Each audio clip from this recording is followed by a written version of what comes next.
I'm Avon. My parents once called me a mistake, right in the middle of a family dinner. And when I poured my soul into building something of my own, they laughed, mocked my project, said I was just chasing a fantasy.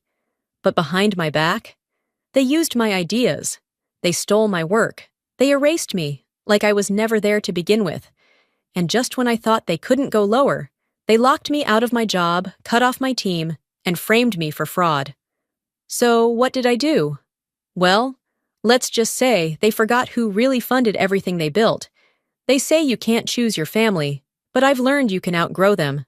It was a Sunday evening in early March when my parents invited me to dinner at the house. Not unusual, but the tone was off. The email from my mother read more like a meeting memo than a family gathering. Sunday, 6:30 p.m. Formal attire. Important to discuss recent transitions. Transitions, my ass. I knew what it was. Another staged performance for Callan's next title bump. Their estate sat in one of those manicured neighborhoods in Charlotte, where the trees looked like they were planted by architects. Cold, controlled. Just like everything else Lucian and Celeste ever touched.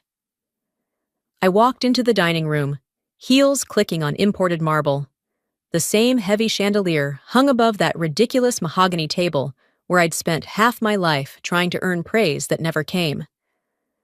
Callan was already seated, collar open, wine in hand, smirking like the world owed him for showing up. Dinner began with small talk, forced smiles, forks clinking against plates. I waited, measured each breath. I'd rehearsed my words so many times. When Lucian finally paused to pour himself another glass of red, I looked up. "Dad," I said, "I think I've earned the right to ask. Why was I never considered for CEO?" Silence, not dramatic, just hollow. Lucian didn't blink. He didn't raise his voice. He swirled his wine, took a sip, and then looked at me like I was some intern who'd spoken out of turn. "Because you're not CEO material," he said flatly. "You were a mistake the moment your mother got pregnant." It didn't even sound cruel. It sounded rehearsed, like he'd been waiting to say it for years. Celeste didn't flinch. She just tilted her head slightly and said, "Sweetheart, you weren't part of the plan. You made everything complicated." I sat still, blinking, my spine straight, shoulders locked, every nerve on fire. I heard the words, but my brain refused to translate them. Then came the cherry on top. Callan let out a quiet chuckle, like it was all so obvious. "Come on, sis," he said, lifting his glass. "You know how this works. You're the smart one, but I'm the brand." Lucian nodded, pleased. "He gets it. Vision can't be taught, Avon. You've always been good with numbers, but leading people? No one wants to follow a lecture." Celeste chimed in, sipping her Sauvignon Blanc. "The board loves Callan's energy. Well, you can be intense. It's not always palatable." Intense. That word. The corporate way of saying too much, too loud, too ambitious, especially for a daughter. My eyes burned, but I didn't let them see me blink. The meal continued like nothing had happened. Lucian transitioned into talking about Callan's upcoming keynote at a national manufacturing summit. "He'll be presenting the Nova project," he said, smiling like a proud mentor. That stopped me cold. "The Nova project?" I asked. Lucian looked at me, then waved a dismissive hand. "Your brother's taking it forward. It needs a fresh voice. Yours is a little academic. He's going to be the face of innovation for us now." Academic. I built that project from scratch, designed the framework, researched the logistics, recruited the team. The only thing Callan contributed was a single buzzword he read off a Forbes headline. Synergy. I clenched my hands under the table, digging my nails into my palm just to keep from screaming. My parents sat there, sipping wine and rewriting reality. My brother, lazy, entitled, clueless, was about to present my life's work to a national stage, and I was being told to sit down and smile. "Don't take it personally, honey," Celeste said, with that smile she only used when she wanted to make someone feel small. "Callan just Connects better with people. You're brilliant, but brilliance can be isolating. God, I hated when she weaponized kindness. I didn't say another word for the rest of the meal. I just stared at the edge of my plate, listening to the click of silverware and the low hum of betrayal. They had made their decision long ago. This dinner was just a formality. I had been tolerated, not loved, used, not trusted, groomed to support, never to lead. And for the first time in my life, I stopped trying to win their approval. If I couldn't earn their respect as a daughter, I'd take it as an enemy.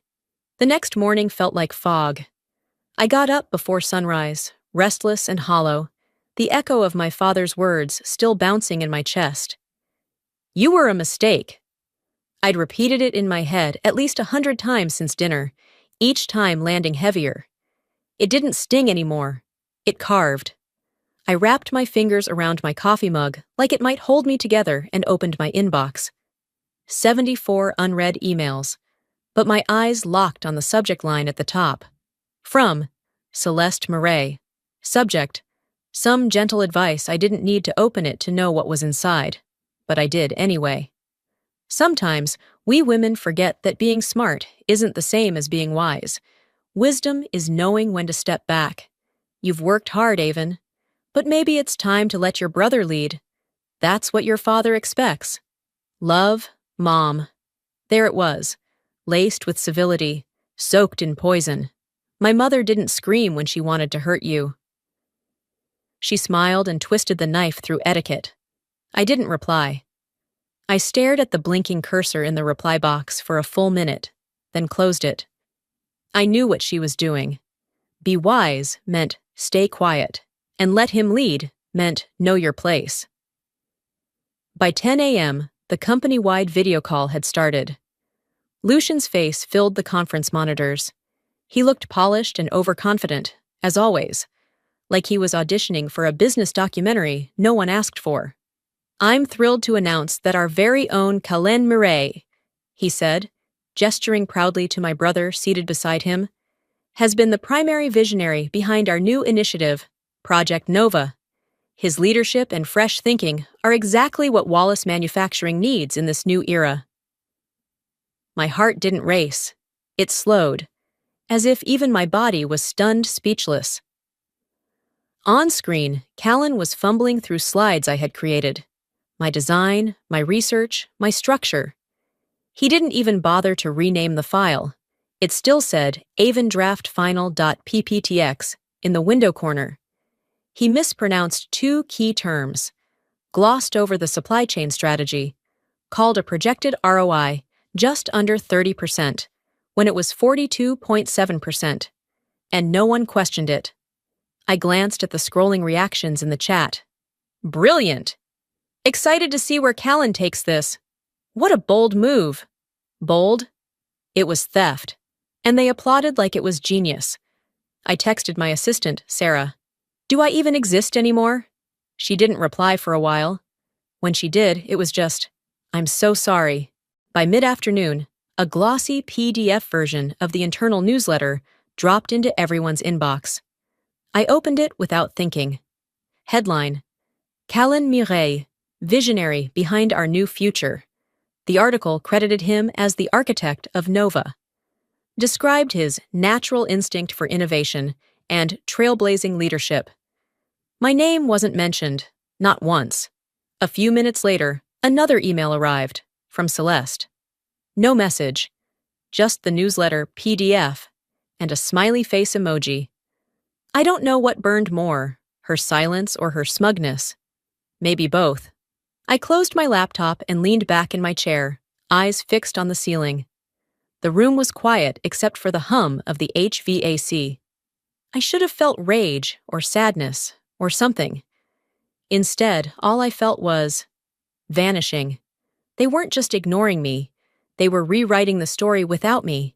They were erasing me.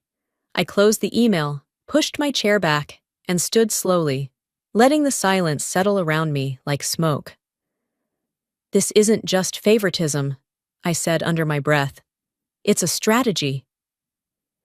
The words echoed in my head long after I'd whispered them. That strategy became impossible to ignore when I walked into the Monday morning leadership meeting 2 weeks later and saw my name gone from the strategic planning roster. Gone, like it had never been there. The screens displayed this quarter's initiatives, with names assigned to every project lead. My title, once third on the list, was nowhere. In my usual seat sat a junior associate from marketing, nervously tapping his pen against a notepad. He avoided my eyes like I was a ghost. I cleared my throat. "That's my seat." He looked up, startled. "Oh, I was told to, just sit here today." "By who?" He stammered. I'm not sure. I think Mr. Murail's assistant mentioned it." "Of course. Mr. Murail. Not Dad. Not even Latian. Just another cold function in a suit." I stood still for a moment, scanning the room. No one made eye contact. It was like I'd become invisible in the very space I had helped shape. I didn't argue, didn't demand. I simply turned around and walked out. Back at my desk, I tried to access the project files I'd been working on for 6 months. Password denied. Access revoked. Even the shared folders I'd created were now marked restricted. I reached out to the admin in IT, Travis. He was always nice, always quick to help. He replied with a single sentence. "I'm sorry, Avon. I was instructed to reroute your access." I can't say more. That phrase. I can't say more. It's what people say when they've been warned. By 7 p.m., I was still at my desk, jaw tight, scrolling mindlessly through archived emails. Then something strange happened. A message pinged my inbox. It wasn't addressed to me, but somehow I'd been copied by mistake. The subject line read, "Quarterly Executive Feedback, Avon Miri." I opened it. The review claimed I was combative in leadership scenarios, unreceptive to collaborative input, and emotionally unstable under pressure. The language was vague but sharp, designed to raise red flags without anything specific enough to fight back against. It even suggested I had strained relationships with upper-level leadership, as if I hadn't been deliberately isolated. The worst part, it was signed by an executive who hadn't worked with me directly in over 8 months. I felt sick. A performance review like this, if circulated to the board, could destroy my credibility. It was a quiet execution, no confrontation, no defense, just a subtle push out the back door with a smile. I sat there in silence. The building around me felt colder than usual. The hum of the vents, the faint clicking of someone typing across the hall, it all faded into static. They weren't just closing doors. They were painting me as dangerous, difficult, disposable. For a few minutes, I didn't move, just stared at the screen. Flashes of memory ran through my head, late nights rebuilding our logistics model, weekends sacrificed to fix operational breakdowns, every win they took credit for, every failure they pinned on me. I had thought I was part of the foundation. Turns out I was just convenient scaffolding, easy to remove once the picture looked polished enough for showtime. I didn't cry. My chest was tight, but dry. Instead, I opened a blank document.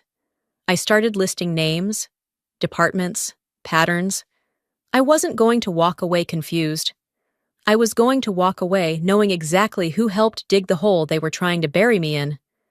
I'd given this company more than a decade of my life, and now they were trying to erase me, hoping I'd fade without a fight. But I wasn't fading. I leaned back, stared into the empty corner of my office, the one I used to fill with project drafts and blueprints, and said aloud to no one, "You don't get to bury me, not without digging your own grave first." I didn't sleep much after that night. My body shut down, but my mind never stopped working, replaying every sign I'd ignored, every smile that was actually a smirk. They weren't just trying to cut me out. They wanted to eliminate me completely. By Thursday, things took a sharper turn. That morning, I tried to log into my company email from my laptop at home. Access denied. I refreshed. Tried again. Same message. Access restricted. Please contact your administrator. Strange. I grabbed my phone and attempted to open the cloud dashboard for Project NOVA. It had disappeared from my access list, so had every folder tied to my team, my deliverables, my files. I was locked out of everything I had built. All of it. I grabbed my blazer, keys, and badge and drove straight to the office. When I reached the turnstiles in the lobby, I tapped my badge. The light flashed red. I tried again. Another red light. The security guard shifted awkwardly behind the desk, pretending not to notice. I stepped aside and called Travis in IT. "Hey, Travis, I can't get into the building and—" His voice came through, hesitant. "Avon, I was told your access was temporarily paused, while roles are being restructured." "Paused? Who gave that order?" There was a silence on the line. "That's above my level. Sorry." Above his level, like everything else lately. I turned and walked right back out. By late afternoon, a knock at my door startled me. A small manila envelope sat on the welcome mat. No return label, no note. Inside was a printed copy of a vendor contract, Wallace Manufacturing, listed as the payer, nearly $4 million in retainer fees, approved under my name. Except I had never seen it before. My digital signature was at the bottom, dated 2 weeks earlier. The vendor's name was unfamiliar. So was the agency listed. And yet, the formatting, the legal header, looked authentic. I scanned the routing information. The contract had been pushed through by Callan. The approval chain showed him initiating the process, and then my name, my signature, on the final line. I felt the color drain from my face. He wasn't just climbing on my back anymore. He was framing me. This was beyond ambition. This was malicious. Within an hour, I was on the phone with someone I hadn't called in years. Carla, a former colleague turned compliance lawyer, now consulting out of Atlanta. She picked up on the second ring. "Avon?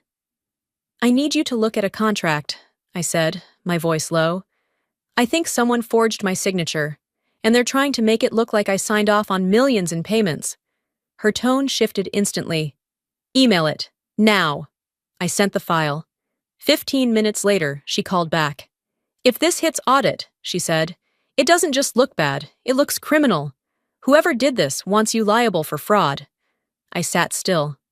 My pulse was hammering, but my hands were steady. "If they want war," I said, "they'll get it. But it won't be on their terms." The next hour was a blur. I gathered everything I could: backups of emails, screenshots of access logs, notes, timelines.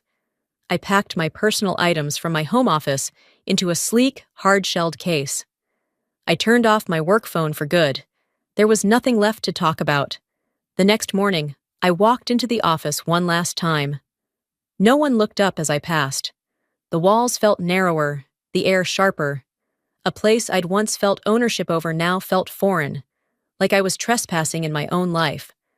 I walked straight to my desk, slid the drawer open, pulled out my flash drive and my leather-bound notebook, the one I never left to the cloud, and placed them in the case. No announcements, no goodbyes. In the elevator, I looked at my reflection in the steel door. I didn't recognize the woman staring back. Calm, measured, but burning from the inside. I whispered to no one in particular. Time to disappear. Disappearing was easier than I expected. I didn't turn off the lights. I didn't slam any doors. I just left everything untouched. My desk, my nameplate, even the framed photo of a younger me at a product launch ribbon cutting, back when I still believed legacy meant something. By Monday, my calendar was blank. No one could reach me, no messages, no out-of-office reply. I became a ghost in a building I helped build. The whispers started almost immediately. Did she resign? Maybe she had a breakdown. I heard she got escorted out by legal. Let them guess. Let them spin whatever narrative helped them sleep at night. Meanwhile, I was sitting cross-legged in the center of my condo, laptop open, sleeves rolled up, coffee gone cold on the table. The blinds were shut. Every light was off, except for the soft glow of my screens. My private home office had been silent for months, but now it pulsed with purpose. I wasn't panicked. I wasn't crying. I was working. First, I accessed the backup drive I'd kept off-site. contingencies I hoped I'd never need. Then, I contacted my forensic accounting team, people I'd quietly kept on retainer from a past acquisition deal gone sideways. Full access to internal financial data? One of them asked. Yes, I said. Start with vendor payouts over the last 9 months. Prioritize anything with Callan's name attached. And just like that, the war room was open. By Wednesday afternoon, I still hadn't heard from anyone. Not Lucian. Not Callan. Not even HR. But I wasn't surprised. It wasn't until that night that my phone buzzed with a name I hadn't seen since I left. Sarah. Text. I've been transferred. No warning. They moved me to support Callan's new task force. Same floor, new title, no explanation. My chest tightened, not in shock, but in grief. Sarah had been my only tether in that building, the last pair of eyes I trusted. Celeste knew that, and like a true strategist, she cut the line. I stared at the message, then typed back slowly. Thank you. I won't forget this. You stay safe. There was nothing else to say. I knew what they were doing. Isolate me, discredit me, replace everything I built with someone easier to control. But I wasn't scared anymore. That night, I uploaded every financial log I had pulled, company spending patterns, contract inconsistencies, payment trail anomalies, to a private server under my name. I encrypted every folder, duplicated every key file, and created a version map of evidence that could trace each dollar to a name. Then I made a call to a number I hadn't dialed in 5 years. It rang once. Miss Mireille, a familiar voice answered. Hello, Mason, I said. Do you still manage the trust account my mother set up before she passed? I do, he replied carefully. Would you like to review your access level? Yes, and confirm one thing for me. I leaned forward. Do I still hold primary control? He paused just briefly. You do, he said. Nothing has changed. I smiled for the first time in weeks. Good, I said. Time to start taking things back. The next morning, I logged into Wallace Manufacturing's internal financial dashboard, not as an executive, but as the trust's primary investor. My cursor hovered over a simple button on the screen. It didn't make a sound, didn't flash, just sat there, waiting. Pause disbursements. I clicked. Pause disbursements and closed the dashboard. No drama, no announcement, just a quiet shutdown of everything they took for granted. The fallout started 4 days later. Monday morning, I was sipping tea at my kitchen counter when the messages started pouring in. Not to me, of course, but across the company's internal comms. Screenshots made their way to Sarah, and Sarah made sure I saw them. Payroll hadn't landed. Direct deposits had failed across every department. Factory workers, engineers, senior managers. Not one paycheck cleared. By noon, vendor lines were jammed. Calls flooded into Wallace Manufacturing from every logistics firm, supply vendor, and consulting partner, asking the same thing. Where's our money? Callan scheduled an emergency board call, and from what I heard, barely held it together. It's probably a glitch, he said. Just some wire issue with accounting. Lucian wasn't having it. He stormed into Gareth Lowell's office. Gareth, the CFO, who once called me too analytical to lead. Apparently, Gareth's hands were shaking when he opened the financial dashboard. The trust funds didn't move, he told them. Every auto payment failed. The entire operating account is frozen. Lucian lost it. How does that even happen? That trust was supposed to fund our quarter. It was, Gareth said. But the clause, the primary controller has the right to suspend in the event of suspected mismanagement. Who's the controller? Lucian barked. Is it a hedge fund? A buyer? Give me a name. Gareth slid a printed clause across the table. Confidential ownership per estate setup, not traceable by board or family. You signed off on this years ago. That's when Celeste spoke. It's Avon. She didn't ask. She stated it. Lucian dismissed it, of course. She wouldn't dare. Celeste just stood there, silent. But I knew her silence. She wasn't surprised. She was exposed. That afternoon, a courier envelope arrived at my condo. Hand-delivered. No return address, but I recognized the watermark immediately. My mother's estate attorney. Inside was a letter. Any direct interference with Wallace manufacturing operations or cash flow may be deemed fiduciary sabotage under family estate law. We advise you to cease all activity and avoid further escalation. No emotion, no threats. Just an expensive way of saying, back off. I sat on my couch, letter in hand, and for the first time in this entire saga, I laughed. Not out of bitterness, not even satisfaction. It was the calm clarity of someone who finally held the bigger chessboard. I pulled up my email and forwarded the letter to the trust's legal team. Subject line, response needed. Prepare countersuit language if necessary. That evening, I updated my private spreadsheet, the one tracking real-time losses. $8.4 million in unpaid salaries, stalled projects, vendor defaults, frozen initiatives. And that was just week 1. I closed the file, leaned back in my chair, and let the stillness of the moment stretch. This wasn't revenge. It was exposure. They wanted silence? Fine. But now my silence was the loudest threat they'd ever heard. I whispered into the dark, and we've only just started. I didn't rush. The elevator doors opened onto the executive floor, and for the first time in weeks, I stepped out with no hesitation. The marble under my heels felt familiar, but this time, it didn't carry the weight of expectation. It echoed something sharper. Resolve. The boardroom door was closed, but I could hear Lucian pacing inside. The muffled sound of chairs scraping, Callan's nervous voice, Gareth whispering, trying to explain. Chaos ensues. I opened the door. 12 heads turned at once. Silence followed like a curtain drop. Even the air seemed to pull back. I walked in wearing black. No laptop, no assistant. Just a slim leather folder tucked under my arm. My presence alone stopped every murmur, every side glance.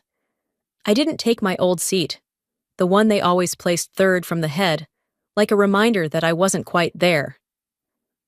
I walked to the far end of the table and sat directly across from Lucian.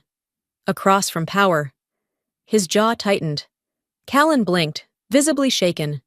Celeste didn't flinch. She watched me with that polished calm she wore like perfume. Lucian cleared his throat, desperate to reclaim ground. This emergency meeting is to address the recent acts of financial interference, he began. We believe there has been a hostile attempt to disrupt company liquidity. I cut in, not loudly, just firmly. There was no hostile attempt. I froze the accounts. A beat of dead silence. I hold 52% of Wallace Manufacturing's operating funds, I said, looking at each board member. Through the family trust, every dollar you spent, every salary you paid, every contract you approved, was backed by Capital Control. Tamsin, the general counsel, leaned forward. That's legally accurate? I placed the folder on the table, opened it, began laying out papers one by one. These are payment authorizations approved under Callan's signature, I said. Vendor agreements to non-existent service providers. Consulting fees paid to shell companies in offshore jurisdictions. This one, I tapped a document, was registered under the name of Callan's former roommate. Gareth reached for the page, his hands trembling. And this one, I continued, shows Lucian's counter-signature. Whether through ignorance or complicity, these approvals enabled internal fraud totaling nearly $10 million. Gasps, whispers. Lucian's face turned a shade I'd never seen before. Ashen, drained of that usual superiority. Celeste sat stone still. She didn't look at me. She didn't look at anyone. Just forward, cold and blank. Callan broke the silence. This is payback, he snapped. You're doing this because you couldn't handle being passed over. I looked at him, not angry, not even disappointed. Just done. No, I said. This is accountability. You weren't passed the torch. You stole it, then lit the house on fire. Tamsin stood. If these documents are verified, and I believe they are, we're legally required to open a full investigation. Lucian tried to speak, but his voice cracked. I recommend, Tamsin said, steady and clear, the immediate suspension of both Lucian and Callan Morel, pending legal review. Effective immediately. She looked around the table. One by one, the board members nodded. No one defended them, not this time. I didn't smile. I didn't gloat. I stood slowly and collected the folder. I didn't come here to win, I said, locking eyes with no one and everyone. I came to reclaim what was always mine. The text came at 7:14 a.m. Lunch? Just us. No lawyers, no drama. Celeste never added pleasantries, no emojis, no punctuation beyond what was necessary to keep things clean, deliberate. Even in casual outreach, she treated language like a scalpel. I stared at the message longer than I should have. Not because I was considering saying no, but because I wanted to know what it felt like. To see her name, one last time, without flinching. I typed one word back. Okay. We met at a restaurant on the edge of downtown Charlotte. Sleek, expensive, forgettable. The kind of place that existed to host quiet betrayals over polished silverware. It was the same place we used to go when I was a teenager, after board meetings, where I was told to sit quietly and learn. I arrived 3 minutes early. She was already seated. Of course. Celeste was in navy blue, structured shoulders, minimal jewelry, a smile that didn't quite reach her eyes. I recognized that expression. It was the one she used with donors and corporate partners, the one that suggested diplomacy while issuing a warning. Avon, she said gently. I nodded, sliding into the booth across from her. The silence lingered as the waiter poured water and disappeared without another word. You've made your point, she began softly. You're brilliant. You're fierce. You've always been that way. I didn't respond. I let her talk. But you're also burning bridges no one can rebuild. Her voice stayed even, but her fingers tightened around the base of her glass. There's still time to come back from this, to fix the family. I watched her, unmoved. She leaned forward slightly, lowering her voice. You care about this family, don't you? About your legacy? We only did what was best, for the business, for your future. There it was, the line she'd used for years. The same script, the same manipulation, dressed up in concern. I took a slow breath. No, I said quietly. You did what was best to keep me beneath you. She blinked, just once. You were never going to let me lead, not because I wasn't capable, but because I reminded you of what you never dared to be. Celeste sat back, folding her hands, that mask of control starting to crack. You think I enjoyed any of this? She asked. Do you know what it took to keep this family, this company, afloat? I know exactly what it took, I said, because I was the one holding it together while you pretended to be protecting it. The server brought salads we didn't touch. I reached into my bag and pulled out an envelope. Inside was a single-page document, formally severing all legal connection to the family trust, aside from the controlling interest I legally retained. I don't know. The CEO's office had always felt like a stage set to me. Glass walls, polished wood, silent expectations. I never imagined myself sitting behind that desk. Not because I didn't believe I could, but because I was raised to believe I shouldn't. But now, the door bore my name. When I walked in that morning, the first thing I noticed was how quiet everything felt. Not empty, just still. Like the building had taken a deep breath and was finally exhaling. The company hadn't crumbled after the storm. It was healing. Sarah had returned the previous week. She didn't hug me when she walked in. She just nodded, eyes misted, and got back to work like she'd never left. Vendors who once threatened to sever ties were now calling to extend new contracts. Operations were steady. Payroll was consistent. The tension that once lived in the corners of every hallway was gone. Gareth stopped by mid-morning, holding a printed report. "Quarters up," he said. "Investors are calling this a full recovery." I scanned the numbers. Real progress, no shortcuts. He hesitated for a second, then added, "This company doesn't fear leadership anymore. They believe in it now." I gave him a quiet nod. That was enough. As for the rest, Callan was indicted 2 weeks ago. Wire fraud, corporate theft. The evidence I turned over left little room for debate. His name hadn't come up again since. I didn't attend the hearings. I didn't need to see him answer for it. I already had. Lucian, they stripped him of his title. The board voted to assign him the honorary founder label, which came with no authority and a tiny office on the lowest executive floor. I heard he tried calling me once. I let it ring. Celeste disappeared from the narrative entirely. No messages, no meetings, no statements. Just silence. And honestly, that was the kindest ending we were ever going to get. I didn't reach out. There was nothing left to retrieve. A week into the new quarter, I sent a company-wide message to every employee. Subject line, "You were never invisible to me." In the email, I wrote, "This company was never just theirs. It was always ours. The late nights, the saved accounts, the hard questions in the rooms no one dared speak in.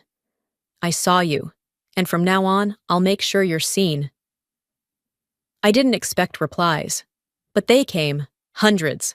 Not corporate praise, not polished language, just raw honesty. One note from a factory supervisor read, "We didn't walk out on the company, we walked out on them. We came back for you." I kept that one taped inside my desk drawer. That evening, I stood by the window of my office. The sun was setting over Charlotte, warm and golden, casting long reflections across the floor. I thought about everything they'd called me. Not leadership material? A complication? A mistake? But I thought more about what I'd become. The stabilizer? The survivor? The storm and the shelter? Maybe they'd never say they were sorry. Maybe they never even believed they were wrong. And maybe that was okay, because I was never their mistake. I was their proof they had underestimated the wrong daughter. Some people are born into love. Others are born into expectations. And some of us? We're born into silence and spend years unlearning the lie that we have to earn our worth. If you're watching this and you've ever been dismissed, underestimated, or made to feel like you were never enough, I need you to hear this. You are not their mistake. You are not the label they gave you in their worst moment. You are not defined by the seat they refuse to offer you at the table. Sometimes the very hands they try to silence are the same hands that held everything together. I had to lose everything I thought I needed, from my family's approval to their version of success, to finally choose myself. And let me tell you, peace doesn't always come wrapped in applause. Sometimes it walks in after you've stopped waiting for a thank you. So if you're facing something hard right now, a family that won't hear you, a workplace that devalues you, a truth you've buried too long, let this be your reminder. You are not invisible, not to me, and you won't be to the people who truly matter in your life. Now, I'd love to hear from you. Have you ever had to walk away from something you once fought to belong to? What did that cost you, and what did it give you back? Let's open up this conversation in the comments. Your story might be exactly what someone else needs to read today. If this video touched your heart, drop a 1 in the comments or tell me what city you're watching from. And if it didn't connect with you, I'd still love to know why. Your honesty helps make this space better. Wherever you're watching from, you matter here. And if this story made you feel seen, even a little, don't forget to subscribe to the channel so you never miss the next one. Let's keep growing, learning, and rising together. See you in the next story.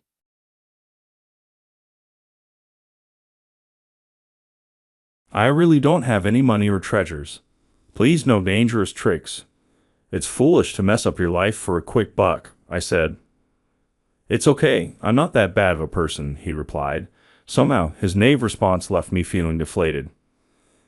Is it already 8 o'clock? I stood up from the bench where I had been sitting idly.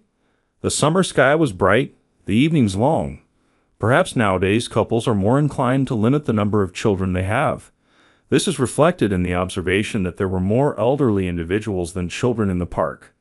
Those seniors were probably heading home now. I, too, decided to head to the supermarket for dinner. My name is Mike Johnson, a nondescript middle-aged man of 58. The local supermarket is open until 10 p.m. Checking the discounted groceries first has become my habit.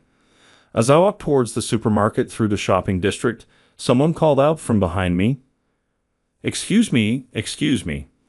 I glanced sideways to see a skinny boy standing there, wearing a worn-out t-shirt, knee-length shorts, and sandals.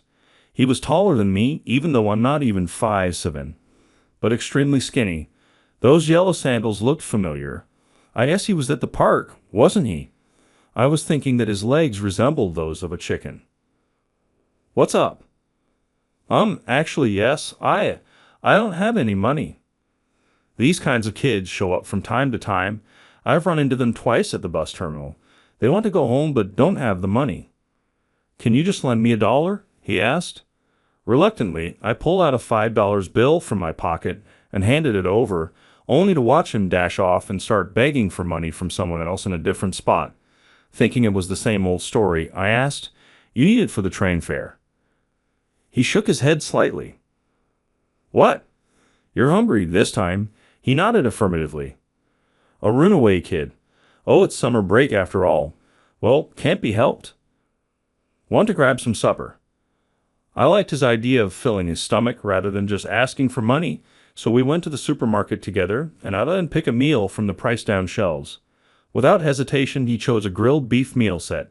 Definitely a choice of the youth. I put it in the supermarket basket, did a quick round of the store, adding a few more items, then checked out. It was quite dark by then. "Got somewhere to go?" I offered him the meal pack, but he just looked down, not taking it. "What? You really did run away from home? Well, you can eat at my place for now. Is that okay?" His voice sounded genuinely happy, which surprised me. "How did you get here? Live nearby?" "No, just got off a bus, really. Summer nights in the park might not be cold, but they're muggy, and I've been bitten all over already." "You've been sleeping outside?" "It's been 3 days." I sighed and headed towards my apartment. "Look, I'm fine with letting you in, but I really don't have any money or treasures. No dangerous stuff, okay?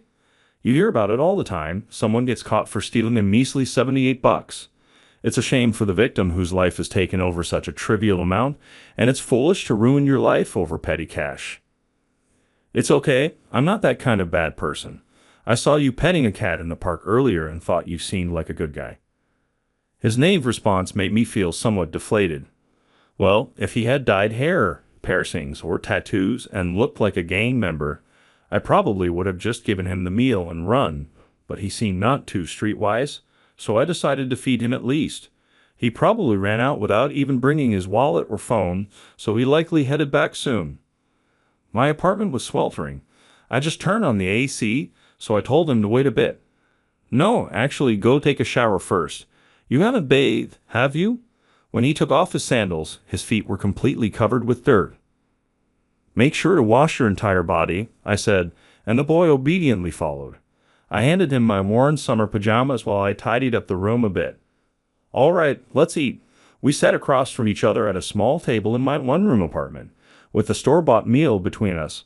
I laid out some fried chicken I had just bought along with some leftovers for sides. "Do you want some of my grilled beef?" "Come on, eat up. You wanted it, didn't you? There's plenty more where that came from." "Join me if this is okay with you," I said, offering him some stir-fried veggies and grilled ham too. "Are you living alone, sir?" "Yeah, that's right. That's probably why I can bring a stranger like you here. Imagine if there was a wife or a daughter of age here. I'd be in trouble too." "That makes sense." He seemed genuinely convinced, and then started eating heartily. I regret not buying more food for him when I saw his voracious appetite. Upon seeing his satisfaction, I finally began to inquire about his background. "So, can you at least tell me your name?" "It's Josh Taylor." "Josh, that's a good name. You a high schooler?" Yeah, sort of. What do you mean, sort of? I want to quit school. Bullying. No, it's just that I'm not much for studying, he said with an embarrassed chuckle. Well, I guess it makes sense to get sick of school when you spend most of your day there studying and you hate studying, right? I just want to quit studying and start working. Working a night shift at a convenience store seems to pay pretty well. Listening further, it seemed that Josh's mother was very keen on education, insisting on more study with tutors. It must be because it's summer break, and she thinks it's the best time for it. Sometimes I wonder, what's the point of all the studying?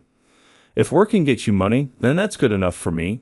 I don't have any desire to outdo others or climb the career ladder or anything. Well, if you only look at what's right in front of you, that might seem right. But think about it. School isn't just about studying. It's a valuable place where you can meet peers your age and make connections. Wait till you get out into society, all the hierarchies. Even if you have colleagues, once you quit, that's it. School ends with graduation, but work ends with resignation. It's hard to keep in touch with people you used to be close with after you leave. If you quit school, you think you'll want to meet up with your current friends by the time you're my age? Making new friends doesn't happen often. How old are you, sir? I am 58. So you have 2 more years till retirement, huh? No, I'm currently unemployed. What? I was at a factory, but they asked me to take early retirement. Sounds nice, but it's just a nice way of saying they wanted me to kick out. Considering the economic situation, they probably wanted to keep only the younger workers. If I'd have been a college graduate, well, I probably wouldn't have been working at such a small factory in the first place. But things might have been different. That factory had a clear employment policy. High school grads or less on the floor, college grads in the office. It was mostly us older folks on the floor who got cut. Is college really that great? I don't know, maybe, I said, and Taylor smiled happily. I wasn't a great student, but it's not like I didn't want to go to college. We just couldn't afford it. I had to start working early to help my parents out. Even now, I wonder what it would have been like if I had gone. Eventually, everyone has to work. Seeing my friends enjoy their college life while I was working was pretty tough. If you have the chance to go, you should. Once you start earning money, it's hard to give that up to go back to learning. I'm from the countryside. Back in my day, even high school grads could find work in the city. The pay was better than in the countryside, and there were dorms, so I didn't have trouble making ends meet. I entered society because my dad failed in his business, and the retail store he ran went under, leaving us with debt to pay off. I didn't waste money and sent a fixed amount back to my parents every month. It was years later when I found out that the money I sent was actually being used for investment. To me, the idea of making huge wealth in stock investment is a gamble, especially if you are a beginner. The debt didn't decrease, and I was exhausted. I yelled at my father, asking what he thought my life was, and shed tears of frustration while my mother cried and apologized beside him. My father just sulked and cursed, and then my father fell. Even as he lay in bed, my mother and I worked to pay off the debt. If my mother hadn't married such a man, she could have had a happier life. I always thought that with the concept of equality in employment widely accepted, women could earn as much as men. If my mother had lived in such times and worked, she wouldn't have stayed with a man like my father, being tied down by a marriage contract, burdened with unrelated debt, caring for him when he was sick, and cooking and feeding him. If I were a woman, I wouldn't marry a man like my father. And if marrying meant making someone go through such hardship, I wouldn't marry at all. That's what I thought. When my father passed away, to be honest, I felt a deep relief. Do you ever wonder why you were born into this family? That's quite a good question. I took a sip of my beer and handed Taylor, who had been listening intently, the last can of soda from the fridge. I always wondered that. Why was I born into this family? Taylor's family has been running a company since his grandfather's time. Now his mother is in charge, but they plan to eventually pass it on to Taylor. For that, a certain level of education and ability is required. It seems they're desperate to send him to a good school for this reason. I'm grateful for being born into this family and not having to want for anything. But that doesn't mean inheriting the business is the only path for me, right? I'm not interested in a pharmaceutical company, and I don't like studying. Do you have something else you'd want to do? Not yet. But isn't it too much for either my parents to say this is the only way? You must have hated it too, having the money you earned used by your dad for repayments. Well, yes, but it's a completely different situation, isn't it? I was burdened with my parents' failures, but Taylor has hoped to continue a legacy of success. You know the golden eggs? A farmer becomes greedy and kills the goose that lays golden eggs in the hope of finding all the gold at once. However, upon killing the goose, the farmer finds there are no golden eggs inside, and he loses the source of his wealth altogether. That's an incredibly old tale. I don't really get it. Ha ha, I guess young people these days don't know those old stories. Well, the moral is that greed can lead to losing valuable and sustainable sources of wealth. My dad was poor and dreamed of striking it rich through investments. There are those in the world who succeed that way, right? Yes, people dream of it. That's why they invest and gamble. But I believe you can't change fate. There are those born to succeed and those meant to live a steady life. Clearly, my dad was the latter. If he had just worked steadily without getting greedy, that would have been enough. Neither I nor my mom wanted to be rich. We just wanted to live a normal life every day. If going to college was too hard on that lifestyle, I would have been more understanding. It's reaching for something not meant for you that keeps things from working out. I feel the same. I'd be fine with just living normally every day, not having to inherit the company and make a lot of money. If I could just earn enough for daily expenses with a part-time job, that's because you've lived a stable life. What if you were living off part-time jobs and got sick? Living paycheck to paycheck won't last. Life is unpredictable. If you are a regular employee at a good company, you could take paid leave and still get your salary and get severance pay when you retire.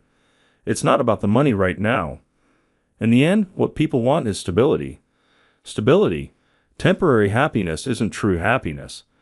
Taylor looked like he wanted to say something, glancing at me, looking at the clock. The last train had already gone. Are you really planning not to go home tonight? Could I stay over? With a somewhat apologetic voice, Taylor asked, and I said, one condition. Before taking him outside, I made him call his family from a payphone. I could have allowed him to use my cell phone, but I wanted to avoid getting into trouble. What if his parents misunderstood me and accused me of kidnapping or something? It's no joke. Yeah, it's okay. I'm at a friend's place. I'll come home, I will, but I just need some time to think alone right now. The voice coming from the phone booth wasn't yelling or speaking with resentment, making me think he wasn't a bad kid after all. I'm going to look for a job tomorrow, so you do whatever you like. Take your time to think about your future. With that, we went to sleep. Honestly, I wasn't struggling with living expenses for the next day, so I thought about taking it easy for a bit. I had no specific reason to hustle, and both working and living were becoming a bother. But I couldn't show that kind of attitude in front of Taylor. Driven by a sense of duty, I went to the state employment office the next day and ended up getting the job right away. Actually, I could have pretended to look for work while I stayed at the shopping center or somewhere to spend time in cool, comfortable temperatures. I couldn't help laughing at my own innocence. What? You got a job already? That's amazing. When I got back, Taylor greeted me. Well, he was waiting for me. He cooked fried rice using leftover ingredients. I had left a $20 bill for the bus fare when I left, but it was still there untouched. Isn't it hard to find a job at your age? It's a blessing to have work at my age, but it's as if they're saying don't just sit around because you're old. Go work. There are even older folks at the new job. Is that why you bought flowers? I had come home with a bouquet of flowers, totally uncharacteristic of me. No, they're for an offering. Saying that, I placed the unwrapped bouquet in a glass vase and set it beside my wife's photo on the dresser. Your wife? Taylor looked closely at the photo. Today is her death anniversary. She looks young. 5 years ago. She was 5 years younger than me, so she was 48.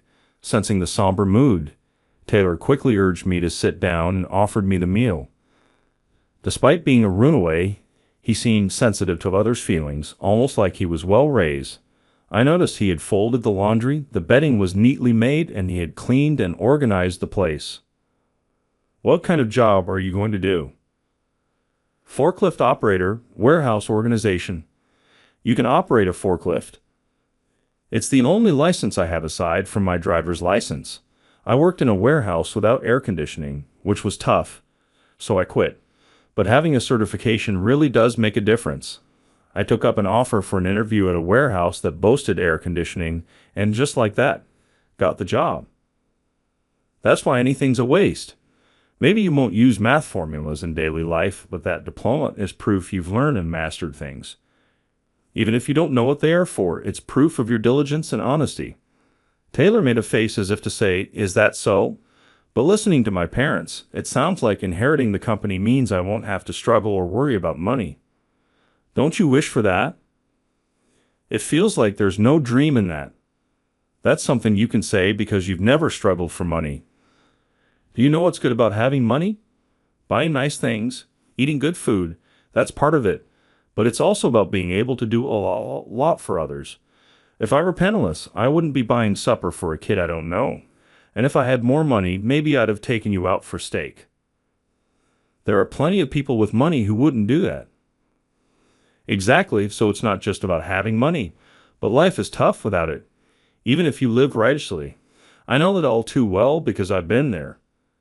Saying that, I looked at a photo of my wife in front of me. It was taken when we went to a rose garden. She looked happy with a genuine smile, even though her life wasn't that easy. "How did you meet your wife?" she asked. She worked at a diner I used to frequent. She was brisk, attentive, and had a good nature about her. I started going there not for the food, but to see her.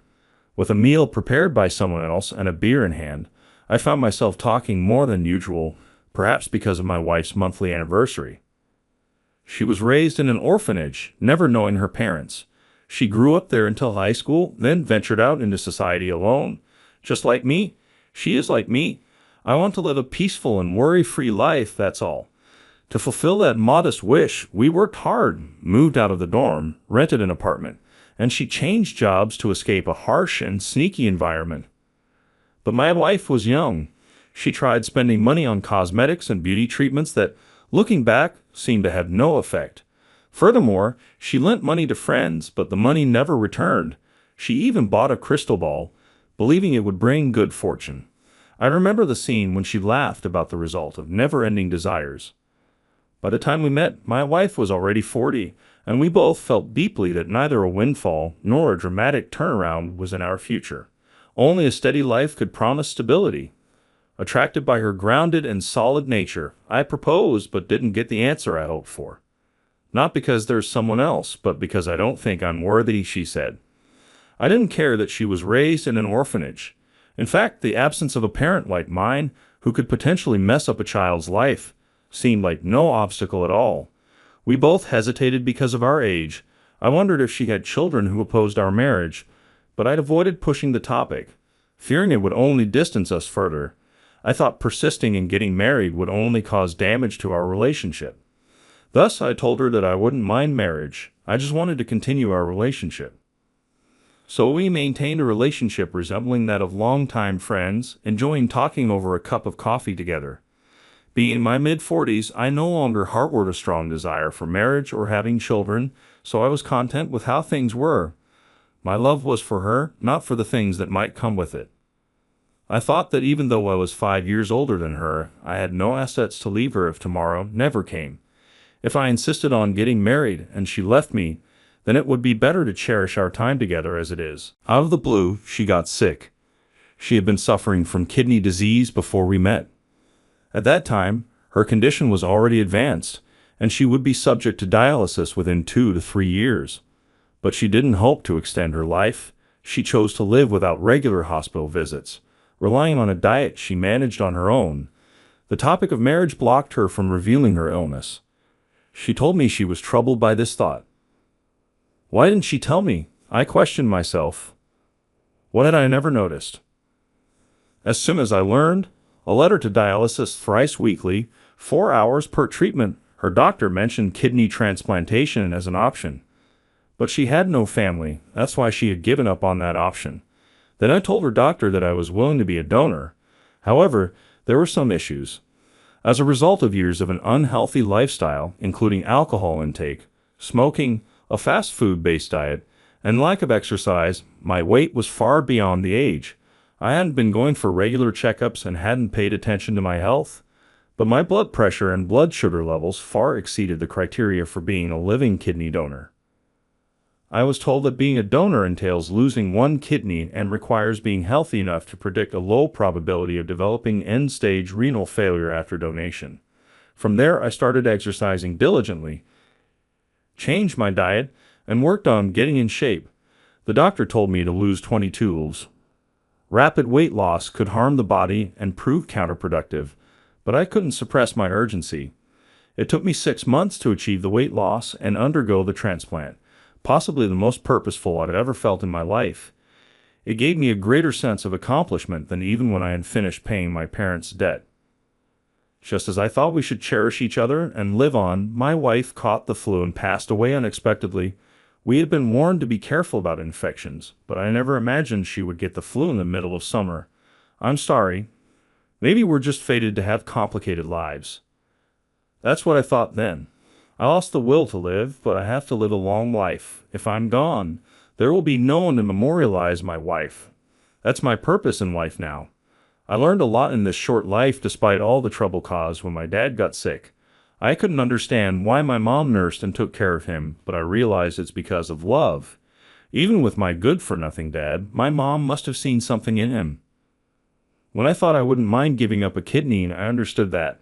But it's a shame. After all that, my wife always said she didn't want me to sacrifice for her sake. But I'm glad I could donate. I'm gradually beginning to see it as a blessing that her passing wasn't due to kidney issues. It was our choice, a way for us as a couple to find happiness. Looking back, it felt like a genuine conversation between a couple. If I had known this was going to happen, I would have taken her to beautiful places, treated her to fine dining. No, my biggest regret is not realizing anything. Without a word, Taylor poured the remaining beer, and I emptied the glass.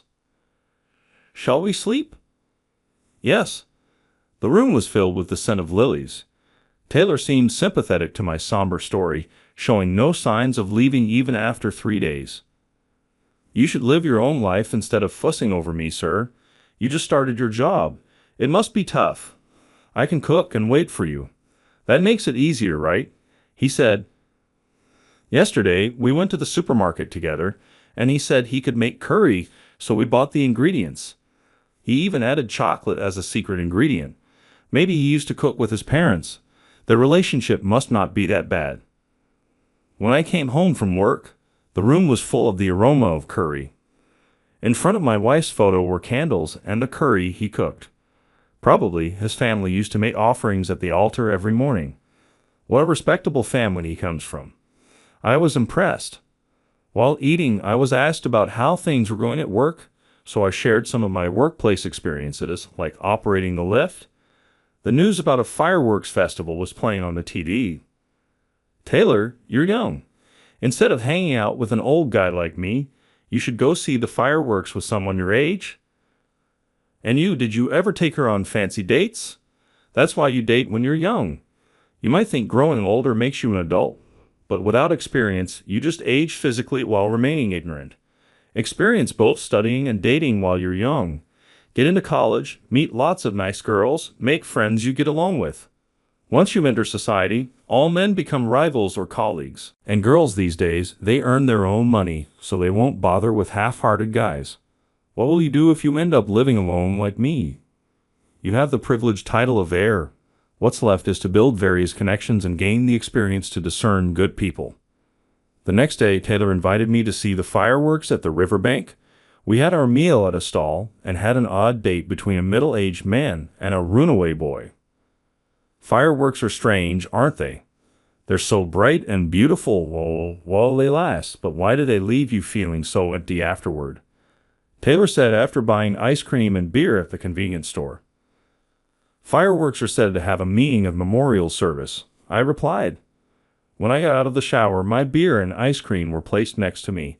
He ate the ice cream after I told him to eat it before it melts. We talked about going to see the fireworks together next year. She even prepared a sundress. My wife was good at sewing and made my matching shirt. Wow, did you try it on? No, She passed away before showing it to me. I haven't even unfolded it. That's not good, sir. You have to thank her for working hard to sew it for you. I had tucked it away in the closet and forgotten about it. I just remembered now. Prompted by Taylor, I opened the top closet and pulled out a flat box, which Emily repurposed from a department store box. It was the perfect size for the shirt. After Emily passed away and I was sorting through her belongings, I found clothes wrapped in parchment paper. As I unwrapped them, they turned out to be my shirt. It was too painful to look further, so I simply wrapped it back up and stored it in the box. I suppose I tried to open it because I wasn't alone. Taylor was there.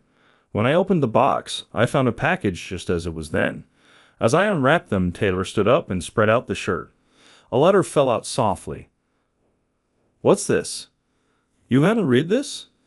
Isn't this a letter from your wife, Emily? You never unfolded the shirt. I don't even know how to fold it back." "Look, it's a letter from your wife," he said, pointing to the familiar handwriting addressed to Mikey on the envelope. It was a letter from my wife that I hadn't seen for 5 years. My hands were shaking so much that I could hardly open the envelope properly. "Let me read it for you," Taylor offered, swiftly opening the envelope and unfolding the letter. To Mikey, "I finally finished your shirt. It's the first thing I'd ever made for someone else, not for selling. With every stitch, I sewed in my gratitude, saying thank you for the happiness. I always wondered what the purpose of my life was, especially after being abandoned by my parents. Living without knowing, just surviving because I had to. Meeting you made me happy to be alive for the first time. I even lost the hatred for my parents who abandoned me because if I hadn't been born, I wouldn't have this life. Having someone to come home to, someone to cook for, someone to live with, I'm truly grateful. I wonder if I could live healthily after the surgery. We have to live healthily together. For Mikey, who's undergoing surgery for me, I have to get better. But no matter how my life ends, I have no regrets. It was a happy life because I met you. I sewed these shirts with all those feelings so you won't forget them." Emily Taylor's voice trembled as he read.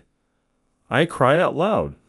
The sound of fireworks could be heard in the distance, feeling pathetic for not even being able to unfold the shirts my wife had put so much care into because of my grief. Though I was grateful for this unexpected connection that brought it to light, the next day when I returned from work, Taylor was gone. In a situation where I had no memo pad or notebook, he found a way to leave a message on the wall calendar, written with a marker. It said, "Uncle, thanks for everything. I'll come back, so wait for me." Alone again, the room felt gentle somehow. How frustrated she must have been with me for never realizing her love and gratitude. I felt a sense of liberation in my heart. My wife's smiling face in the photo seemed to shine even brighter. I don't know what changes Taylor went through, but I hope he walks a life without regrets like Emily did. Eggs and stir-fry Taylor made were placed in front of Emily, along with rice. "Today comes with sides. Eat up," I said after showering. Then there was a knock on the apartment door. Had Taylor come back in haste? I opened the door to find a middle-aged woman I'd never seen before, yet somehow she felt familiar. "Uncle, it's me. Let me in," Taylor called from behind. I let him in. I was grateful that Taylor had tidied up the room. As I let the woman into the room, she immediately stood in front of my wife's photo and began to cry. Suddenly, Mom, Taylor looked at both of us, confused. The woman lowered her voice and turned towards me, her demeanor calm. She introduced herself as Samantha, Taylor's mother, and revealed that she was also the adopted daughter of the Taylor. On his deathbed, her father revealed that she had a younger sister. Apologizing for not being able to bring them up together, she explained that the conversation had happened last year. Since then, she had been desperately searching for her sister, only to discover that the child welfare facility she had been in no longer existed. Indeed, the orphanage where Emily had stayed had closed 2 years ago due to the aging of the building. "So, you're Emily's sister?" Samantha asked. "Uncle, remember the letter? It had its name on it. That's how I figured it out. The letter from my wife was indeed signed from Emily." I stared at the woman in front of me once again. Yes, the feeling of familiarity was because she bore a resemblance to my wife. From the first time he saw the photo, Taylor seemed to sense something. He had heard his mother's stories about searching for her sister. When I mentioned that Emily was being raised in an orphanage, he gradually became convinced that his mother and Emily were sisters.